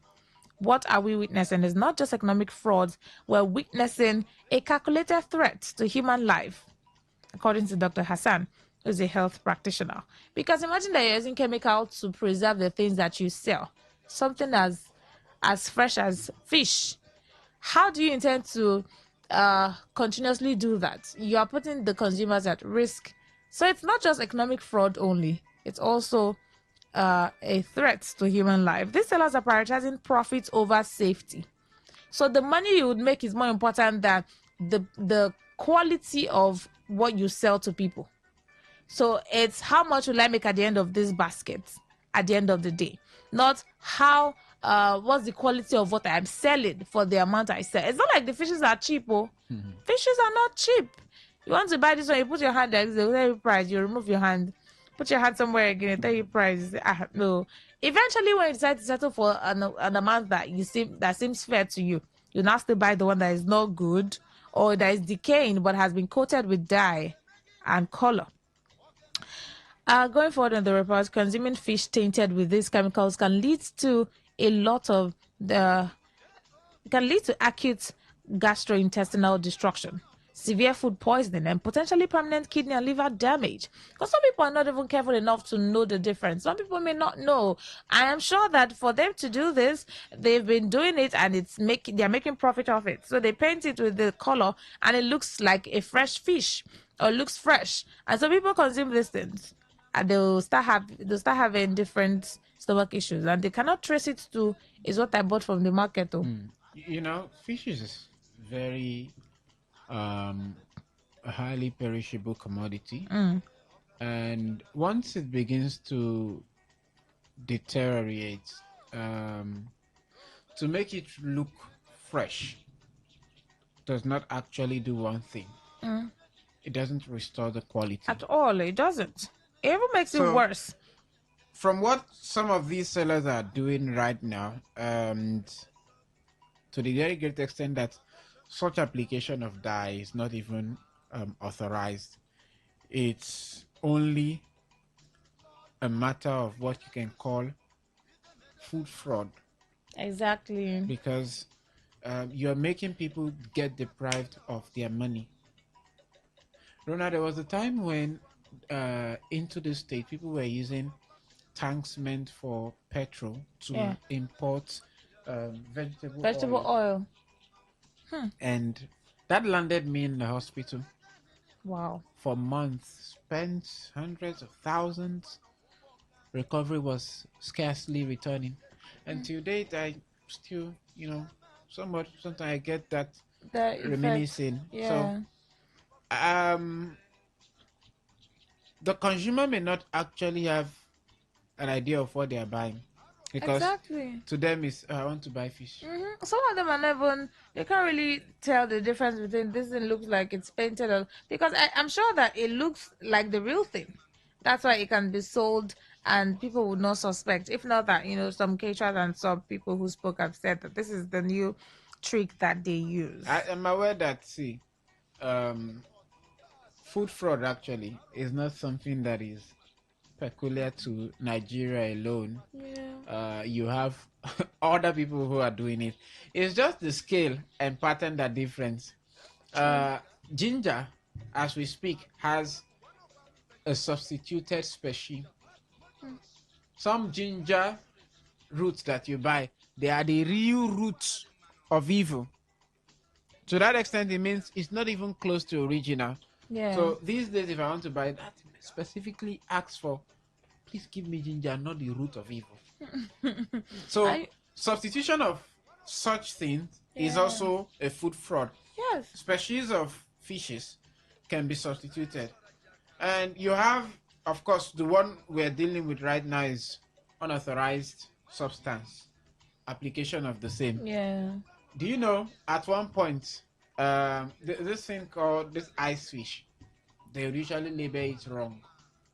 Misleading labels. They call this one as well. This is exactly. Say now crocodile inside. This is shiny. This and is by the time you get to where you are going, when you are taking the fishes out of the oven, you don't have right to check, because people would want to check the size and all of those things. You don't. So these are the situations with food fraud that is being experienced around the world. I understand that in Nigeria we may want to point at cold storage is difficult to come by, electricity, preservative methods, I mean, yeah, that's just some of transportation. the reasons when Yes, some it's of the people there, were but interviewed. exactly. It's also the more reason why you should buy what you can sell. By the amount that you can preserve comfortably if electricity is interrupted, because some Right. of them said that with skyrocketing electricity tariffs making ice production and refrigeration prohibitively expensive for small scale traders. How about you buy an amount or a carton that you can properly preserve in case anything goes wrong? How about you buy an amount that you can sell comfortably and can go, return to get fresher ones than, storing so much that you can't even preserve them properly, and then you now have to look for an alternative, which is defrauding people, making something look like the original or making something look fresh and healthy while it's not. They also mentioned that some sellers cannot afford to preserve their unsold inventory overnight. Regarding that, rather than absorbing the financial loss, some of them do not want to bear the loss or discard the spoiled stock. So you don't want to throw the spoiled packs away. You decide to now sell it to people. Rogue traders resort to chemical cover up to clear their shelves at premium prices. Some people also mentioned that they've bought red snapper that looked beautiful at the store, but when I got home, I put it in water. The gills completely lost their color, and the water turned bright red. The fish smell terribly underneath. We truly have to detect just to feed our families safely these days. Another person said that it's absolutely horrifying for years. The number one rule my mother taught me when buying fish was to look for bright red gills. But now they are painting the gills of fishes red with red dyes and some other gray colors. So you can't even tell which one is real, which one is fresh or not. Now, going forward on the report, when electricity and ice become too expensive for everyday market women to preserve their goods, desperation sets in. They need solar-powered cold stations in our markets to help honest traders preserve food safely without turning to crime. All right, that's like the whole summary of the issue. But the highlight of this conversation is the people who do this. How do you think, unhealthy profit? Yes, unhealthy profit. What are your thoughts about it? And it's not just fishes that people do this in. There are people who dilute oil that they sell. Oh, yes. There are people who dilute, there's they some sell food. colors, oil. Yeah, some people sell colors. Some people add paint, red paint to the red oil the palm oil that we purchase. Consume. People do it just to have more liters so that they can sell more liters. So food fraud is something that is very common. People do it with a lot of other food items, but this one is coming to our notice because they're starting to do this more because of electricity issues, preservation issues. People are resorting to using dye to make fishes look fresher. So we're asking this question of unhealthy profit. What are your thoughts? I know that there are also people who they try alternative method to preserve meat. Even there's some meat you buy and it's not looking fresh. It's looking like I bought meat from the market before. It was tearing like clothes. It was shredding like that's tobacco meat. Yeah, it was shredding like pieces. Like a wood. Yeah, I put it in water. Like, why is it? And it had a different smell from when you buy beef. So a lot of traders and sellers in the market just do these things to cut. Is it to cut costs now or to not run at a loss? But you're putting the consumers at a loss too because they have to spend that money on treating themselves. Some of them may get very worse illnesses or complications from eating these polluted food items. Did you say may? Will get into trouble because of the things that you sell, and you go home happy that you've made a lot of profit and you've cleared your shelf. We'll go on a short music break. We'll get back from that one. We'll open the phone lines and have you join the conversation on healthy profit, food fraud. What are your thoughts? Please stay with us. Don't go nowhere.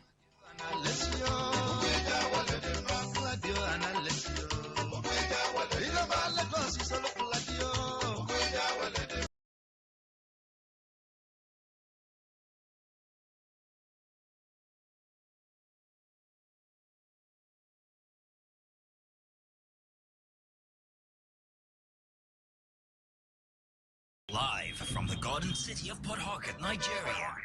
This is Today 95.1 FM.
Let's have you join in on the conversation, especially with the question of this unhealthy profit. And then food. Is this something to be tampered with because people want to make profit? It's not like there's anything that should be tampered with, even if you want to make profit. Make profit the right way, the legit way. Sell the quality for the amount that you want to sell. Nobody will tell you an amount to sell the fishes that you buy. But sell quality now.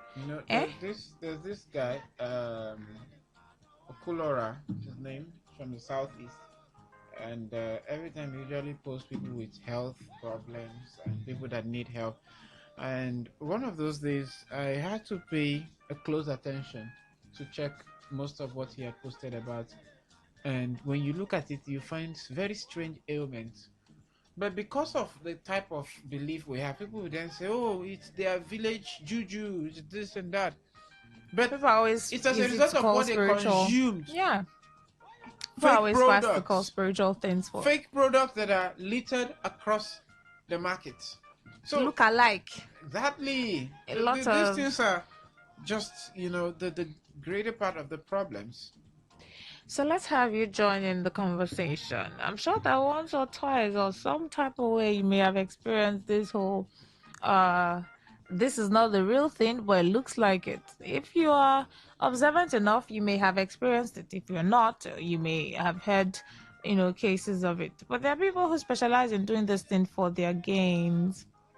Unhealthy profit. What are your thoughts on this? I mean, given that this is the new trick to coat fishes and paint them with dyes, chemicals, to make them look fresh. So this fish is stale. This fish has been in the store, on the shelf for a couple of days. You're not able to preserve it in the cold room or the cold storage. So you're looking for, I don't want to run at a loss. So the amount I bought the cartons of these fishes, I have to sell it. I have to get my money back. So, and I don't want to discard it or dispose it. People need to buy it, and you now decide to sell it. So what can I do to salvage it? You get chemical to paint the fishes, and someone asks you, is this, madam, this fish, is it fresh? You say yes. So I just yesterday. You're lying. And then it's like you're defrauding people of their money, because what you're selling to them is not what they want to buy, or it's not what they think it is. All of this economic hardship, is that a reason why you should now put people's life at risk or in danger? 0810-9510951. That's the number to call to share your thoughts, right, about this whole issue. 0701-933-9962. That's the number to send a text message or a WhatsApp message to. I went over the news report and I mentioned some of the reasons. But it still doesn't make it justifiable. We know that the economy is hard. We know that sometimes electricity is not stable. Most of the times, even. We know that preservation, it's not so easy. The cost of cold storage is high up there. And people want to earn a living. People want to make profit. But making profit at the detriment or at the expense of the consumer's health is not a healthy profit. What do you think about it? I mentioned that there are a lot of foods that people tamper with. Yes. Even fufu. Even fufu, yeah. Some people use different agents, chemicals to wash, to ferment, to preserve these things. These are food that we're eating, Kwan. Food that we eat should not be tampered with, because anything that tampers with it tampers with your life. Something that you put into your body. Is it drinks? People tamper with drinks. They dilute and mix and do whatever just to sell to people. Hello, good evening. Yeah, thank you very much, Mr. Zion from Port Harcourt. All right, Mr. Zion. These issues are prevalent in our environment because, one, we have men and women who are deviant in nature. Number two, we have a government that does not protect its people. By the grace of God, I studied law in one of the profound universities in this country. And I will tell you categorically clear that we have one of the best laws in the existence of mankind as a people. But the enforcement and the process of it becomes a problem. By right, even as you go to the abattoirs to buy meat, before that animal is being slaughtered, it must be tested if it is healthy enough for consumption. Most of these drinks, soft drinks you buy, you're enjoying yourself, are fake. We have the SON, Standard Organization. We have NAFDAC. We have a lot of regulatory agencies in this country. But I will tell you tonight, they are not functioning up to maximum optimism. That is why you see Nigerians, we start consuming a lot of adulterated products. Go to the hospital and see a lot of Nigerians who have heart and cardiac problems, liver problems, all narrows down to what they have consumed 3-4 years back. And as it is, they are not even protected. How much more is sachet water you bought? Never. How many of them can you see that will be written on the body, certified for consumption by the government? Yeah. Tell me one. All right, thank you. My sister, for now, So the best thing is, let's be also open our eyes, shine our eyes to see this. You cannot shine your eye. What do you know? That's the thing. You can't shine your eye. Some people can't tell the difference. You can't tell the difference. Yeah. There is this liquid thin milk. Do you know that there's a lot of fake in the market? How many of you know the fake one? What about that normal red toothpaste, the one we know that we grew up with when we are children? You know what I'm talking about, right? Sure. A lot of them are fake, especially the sachet ones. How many of you know that this one is even fake, but you are consuming it? So get ready for cardiac arrest, cancer problem, liver problem, and the other one again, cancerous. They'll be everywhere. All right. Thank you for sharing your opinion. Hello, good evening. Hello, good evening. Welcome. My name is Ono Samuel. My dear sister, I just have to be honest to you that we are no longer safe in this country. If you like, have the logo of Standard Organization of Nigeria on your product. At the end of the day, it turned out to be fake. NAFDAC number is being hawked on the street. People can purchase it. You can just purchase NAFDAC number and put on your product. But there's no adequate, how do I put it? There is no adequate platform to scrutinize those products that has been circulating in our supermarket or in the market. Government is now busy satisfying the needs of their own people, forgetting that they have citizens to cater for. Today, regulations, even the Constitution of Nigeria is being defeated. So we should take away the Constitution of Nigeria. Everybody behave as he like. Anyone that survives, then we can be able to do a proper nation and live accordingly. Because the way things are going, no governance, even the people that we put our trust into, voted into power, has even forgotten that there is a constitution, there is rules and regulations. Nothing is working. Even the agencies in Nigeria, you can know nothing to write home about. Now that can be bribed. Custom will ban a particular container of drugs, at the end of the day, they will divert it. All right. And it just still come into the market. What kind of country is this? It's very terrible. The part of... Please, Benin Republic should come and take me to the military. All right. Thank you for sharing your for giving your contribution on the matter. And it's a very serious matter.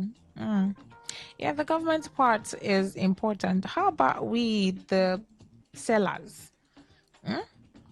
This part where, the issue of this fish conversation, the sellers are also a big part.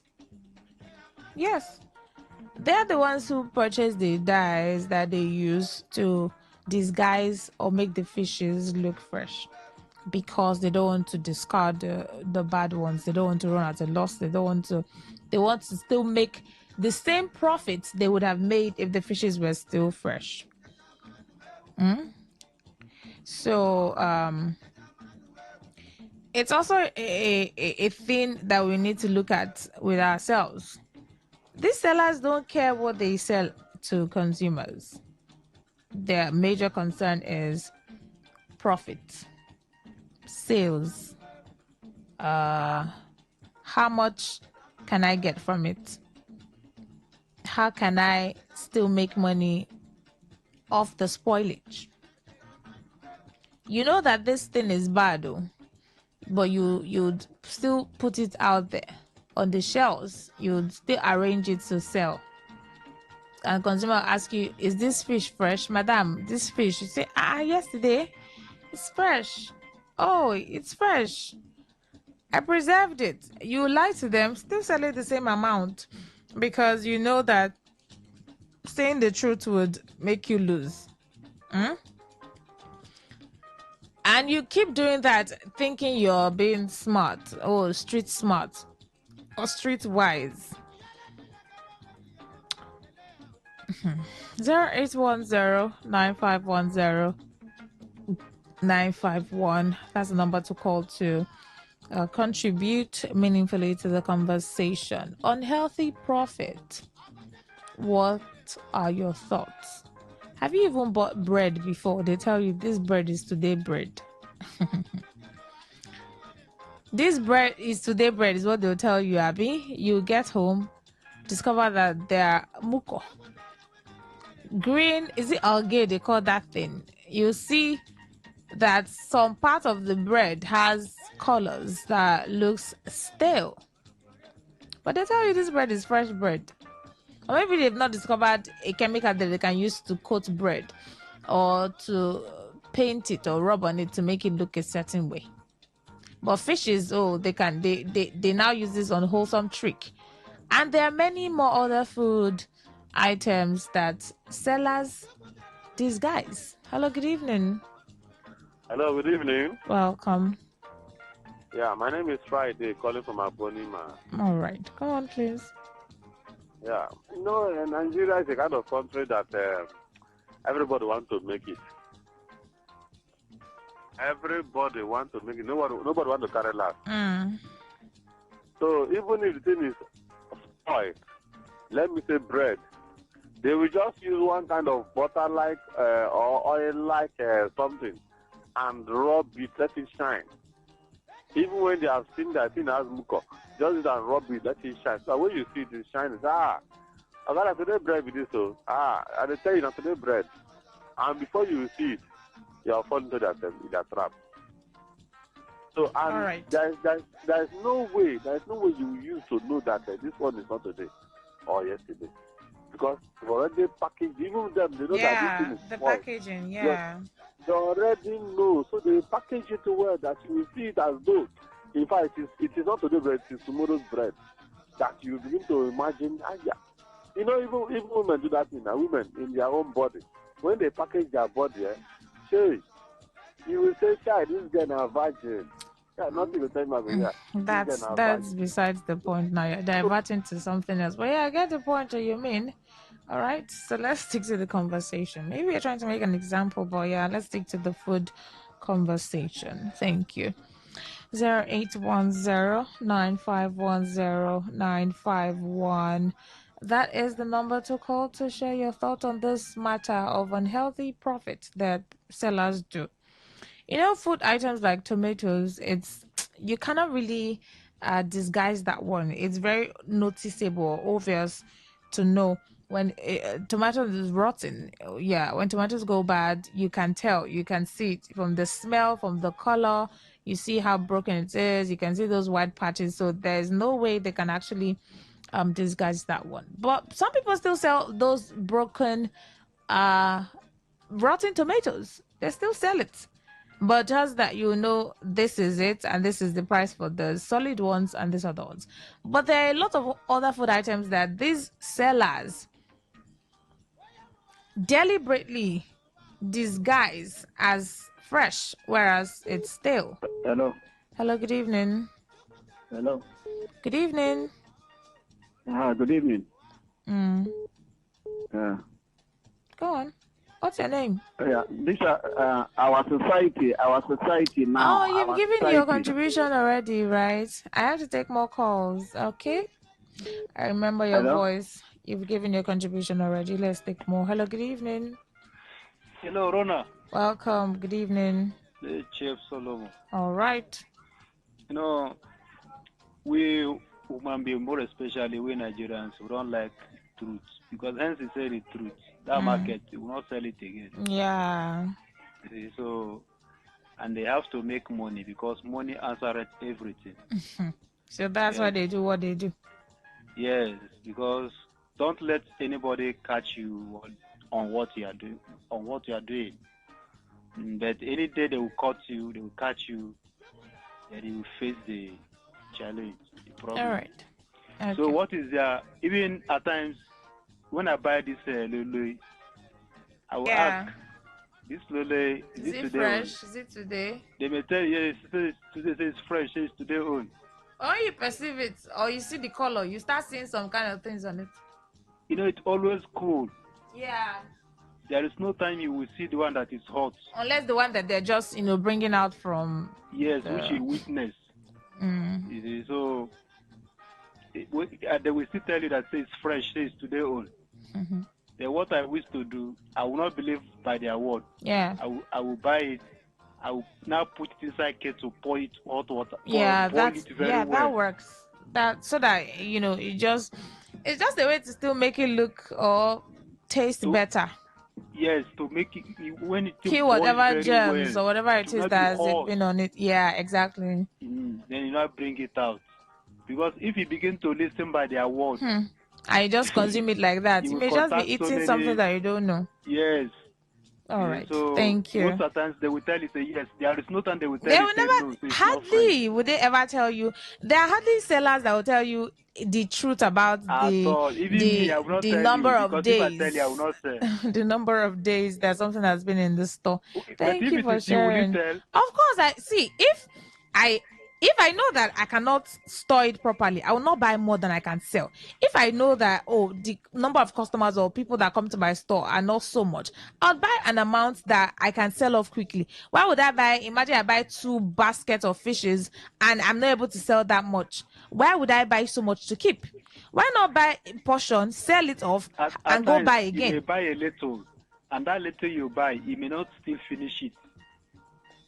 So it doesn't matter. There's still no justification for it, but I think that's a better option than buying so much, not selling it, and now looking for a way to disguise it and sell to people. But thank you.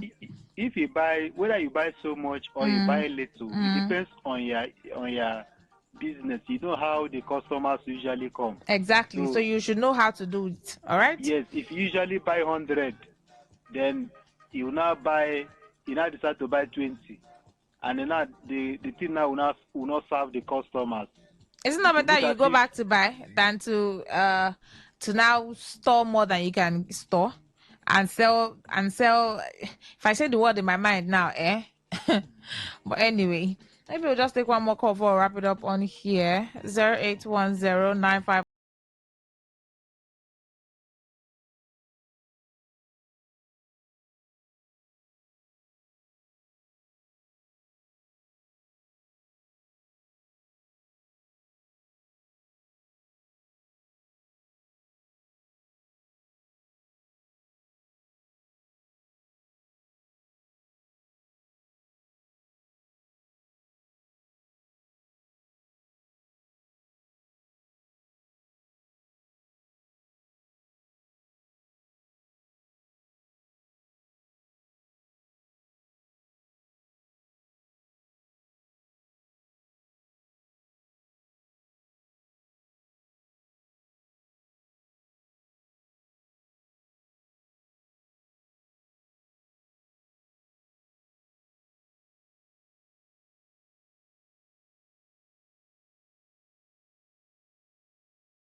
Talk radio. I listen to a lot of talk radio. 95.1 FM. Whether it's happening in Port Harcourt, South, Nigeria, or around the world, we've got you covered. On air, online, delivering balanced news and unbiased analysis. Today, 95.1 FM. This is Today, 95.1 FM, Port Harcourt. News.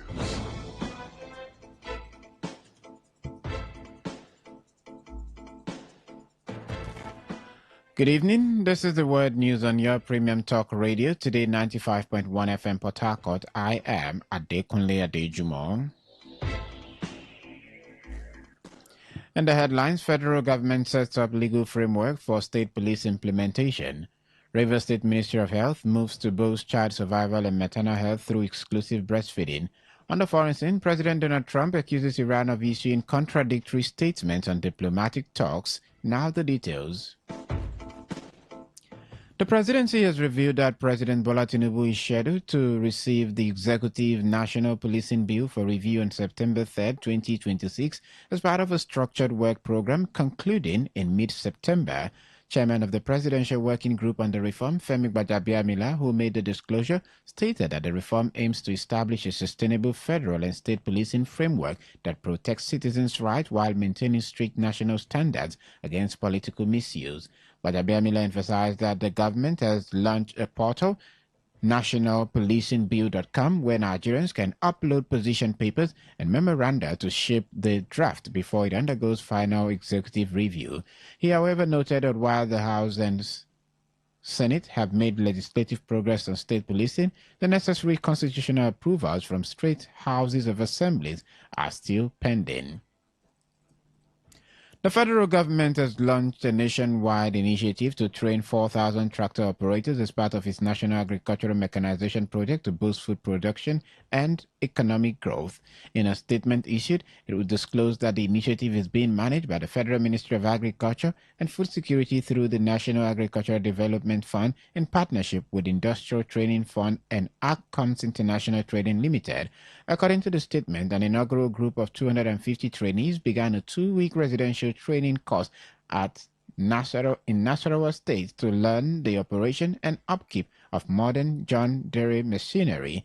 It added that successful graduates will receive official certifications and technical manuals to help drive commercial agriculture and mechanization services across Nigeria. The National Youth Service Corps (NYSC) has announced that prospective corps members (PCMs) will not be mobilized for national service without first obtaining clearance from the National Electronic Registration Database.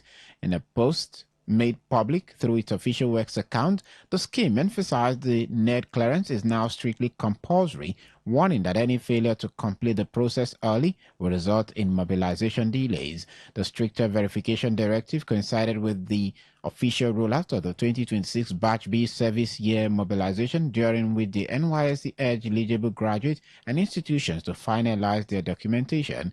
The scheme further reiterated its strict safety guidelines, strongly advising PCMs against night travel to reorientation camps and urging them to seek shelter at approved security formations if their journey should extend into the dark hours. The National Emergency Management Agency (NEMA) has announced the arrival of 37 Nigerian nationals who returned from the Republic of Turkey through the Nnamdi Azikiwe International Airport in Abuja.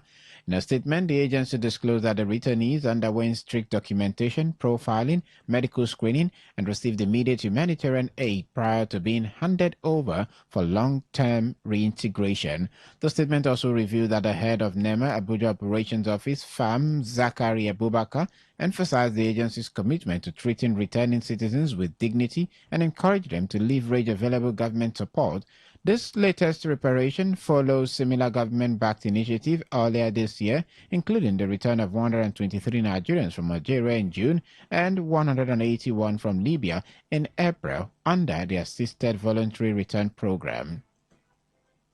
Meanwhile, the Archbishop Emeritus of the Catholic Archdiocese of Abuja, John Onayinka has warned that a perceived guaranteed victory for the ruling All Progressives Congress could lead to widespread voter apathy in the 2027 general elections. Speaking during an interview, Onayinka stressed that flawed elections directly result in poor leadership and widespread societal hardship, arguing that true democracy requires a minimum of 50% voter turnout to reflect the people's will. The Archbishop Emeritus criticized the conduct of security forces during elections, noting that heavy-handed tactics and intimidation disrupt what should be a peaceful civic process. He urged an overhaul of electoral rules, particularly recommending a change in how the INEC leadership is chosen to ensure the commission remains entirely independent of the ruling party. You're listening to the Word News on Today 95.1 FM, Voice of the People. After the break, more news and foreign stories. Do stay tuned.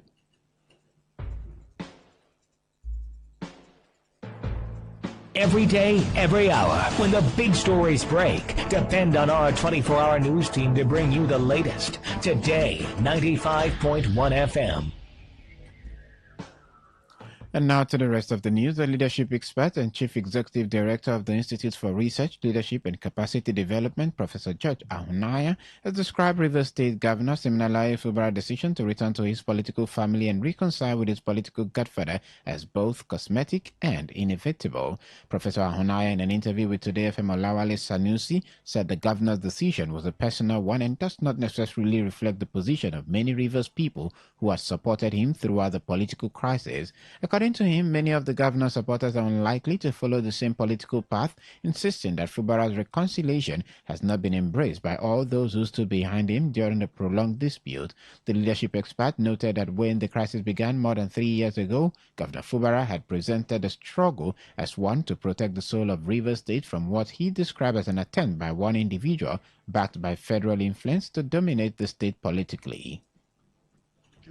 His Excellency Fubara, by going back to his family according to him, surrendering to his godfather, is both cosmetic and inevitable. Cosmetic in the sense that he's a journey he took by himself.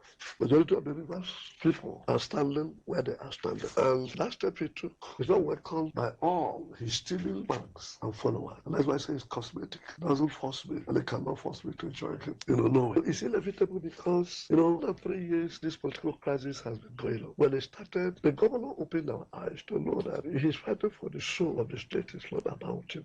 He, however, expressed the view that the people did not support the governor enough during the crisis, saying Governor Fubara was left to fight largely on his own until he eventually chose the path of reconciliation. Professor Ahunaya added that while some may disagree with the governor's decision, it was understandable given the prolonged nature of the political crisis. You can't expect Governor Sim, to be fighting alone and alone. And some poor politicians, for partisan politics' sake, they didn't identify with the struggle. Oh, he has to back out. Go back to his family. He has done his bit. I commend him. He's a man, who stood out in the face of all the contrition, misunderstanding, confrontations, humiliation, and said, no, Rivers State and Rivers government and Rivers money must be for Rivers people. But our people disappointed him. Some are saying that he couldn't develop and this and that. What is he going to develop? Ahead of the 2027 general election, several political stakeholders from communities in Rivers State have continued to receive decisions of their subject to contest and run for the different elective positions. Several contestants have had what is called home calling and endorsement with governorship candidate of the African Democratic Congress ADC, Gabriel Peterson, and the candidate of the Nigerian Democratic Congress NDC for Emo-Ikwere Federal Constituency taking their turn in different ethnic nationalities. At Agoni, Peterson said he was pleased with the development, which he described as a acceptance from the people. Speaking during his home calling, the NDC for Emo-Ikwere Federal Constituency Chief Fubara Ohaka said politics is local, which he said is the reason for seeking the approval of his people before proceeding to candidate in other communities. Chief Ohaka, while expressing happiness over what he described as organic support from his people, said he is optimistic that when elected, the people of Emo-Ikwere RGA will have the dividend of democracy. So, and the Bible says, charity begins at their home. So I need to start from my hometown and see if they are said I should go ahead to actually do the meet. And today they gave me all the support, they gave me all the blessings that I should go ahead and start consulting other people and make them proud. I should not come back at all. I should go ahead and make sure and win the election for them and come back to the field. So just for consultation, I'm overwhelmed what I saw today. My people came out in mass, both old and young. I saw men of Tinga and Bakalebas, and women. So I was so surprised about what I saw today. So I can never go down. I can never put them to shame. I'm going there. My agenda is very simple: to help the needy, to help the younger ones, to represent properly in the Green Chamber. Today, FM correspondent reported that while Febara urged the people to be ready to complement their decision during their elections, some stakeholders from Uhawu during the event in Iba community declared their consent and support for their son, considering his track record in peace and development. The Rivers State Ministry of Health has reaffirmed its commitment to promoting exclusive breastfeeding as a key strategy for improving child survival and maternal health. Speaking at the 2026 World Breastfeeding Week celebration in Port Harcourt, the Permanent Secretary of the Ministry, Dr. Vincent Wachuku, represented by the Director of Public Health and Disease Control, Dr. Ndubisi Akbu, described the breastfeeding as one of the most effective, affordable, and sustainable investment in the health and well-being of children and communities. He said this year's theme, Breastfeeding for a Sustainable Start in Life, Strengthen What Works, highlights the need to give every child the best possible start in life, noting that breastfeeding provides complete nutrition for the first 6 months, strengthening immunity, support brain development, and reduces infant illness and death, while also lowering the risks of breast and ovarian cancers in mothers. Breast milk provides complete nutrition during the first 6 months of life, strengthens immunity, protects against childhood illnesses, promotes optimal growth and brain development, and significantly reduces infant morbidity and mortality. For mothers, breastfeeding lowers the risk of postpartum hemorrhage, breast and ovarian cancers, and contributes to improved maternal health and well-being. Dr. Wachuku stressed that the benefits of breastfeeding go beyond health, describing it as an environmentally friendly and cost-effective practice that requires no manufacturing, packaging, or waste disposal.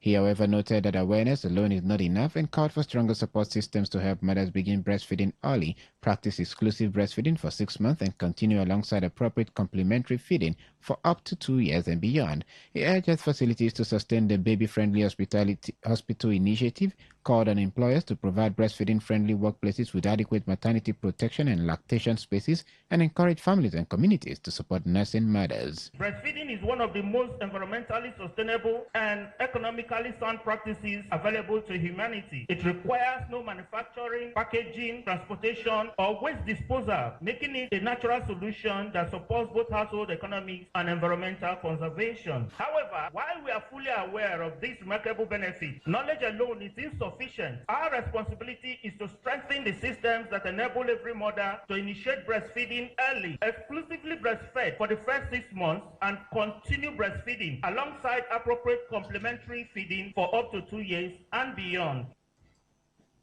Chairman and Masters Bakers Association, Nigeria Rivers State Chapter, Peter Isoko, says many bakeries have shut down due to high cost of bakery materials.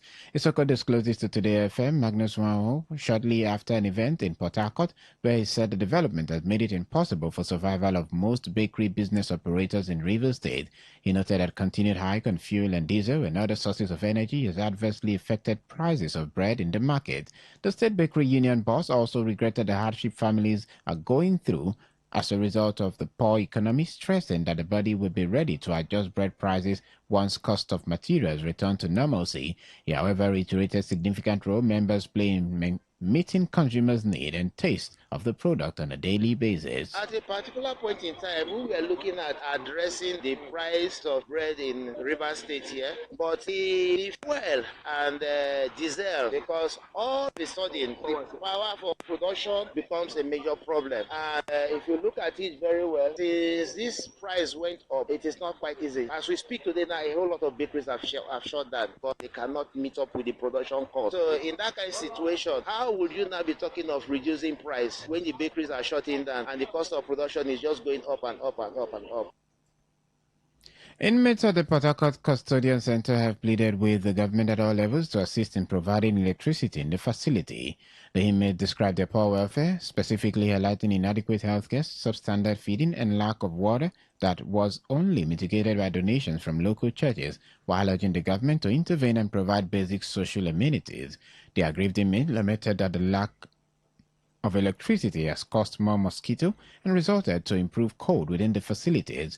Recorded the inmates had previously decried a situation where they allegedly charged 1,000 naira to be transported in to court in the new vehicle provided by the Rivers State government, while also accusing the management of contracting out the kerosene supply to an individual who was exploiting them. Investigation by Today FM correspondent revealed that some inmates now have access to mobile phones, which they use to solicit for financial assistance, using social media app. However, the authorities of the correctional center in reaction denied the claims of the inmate and insisted that no inmate has access to kerosene and not one individual is contracted to provide the products. On the foreign scene, U.S. President Donald Trump has criticized Iranian leadership, accusing them of issuing contradictory statements regarding potential diplomatic negotiations. In a post shared on his Truth Social platform, Trump alleged that Iranian officials privately requested meetings while publicly claiming that no discussions were taking place outside of mediation through Oman. In addition to calling out their diplomatic stance, President Trump emphasized that the United States maintains complete control over the Strait of Hormuz, warning that access through the critical maritime route would remain strictly limited without a formal agreement or complete surrender. He further reaffirmed the U.S. stance that Iran will not be permitted to develop a nuclear weapon. To end the news, here's a summary of the major stories. The federal government has set up a legal framework for state police implementation. We told you that Rivers State Ministry of Health has reaffirmed its commitment to promoting exclusive breastfeeding as a strategy for improving child survival and maternal health. On the foreign scene, you also heard that President Donald Trump has accused Iran of issuing contradictory statements on diplomatic talks.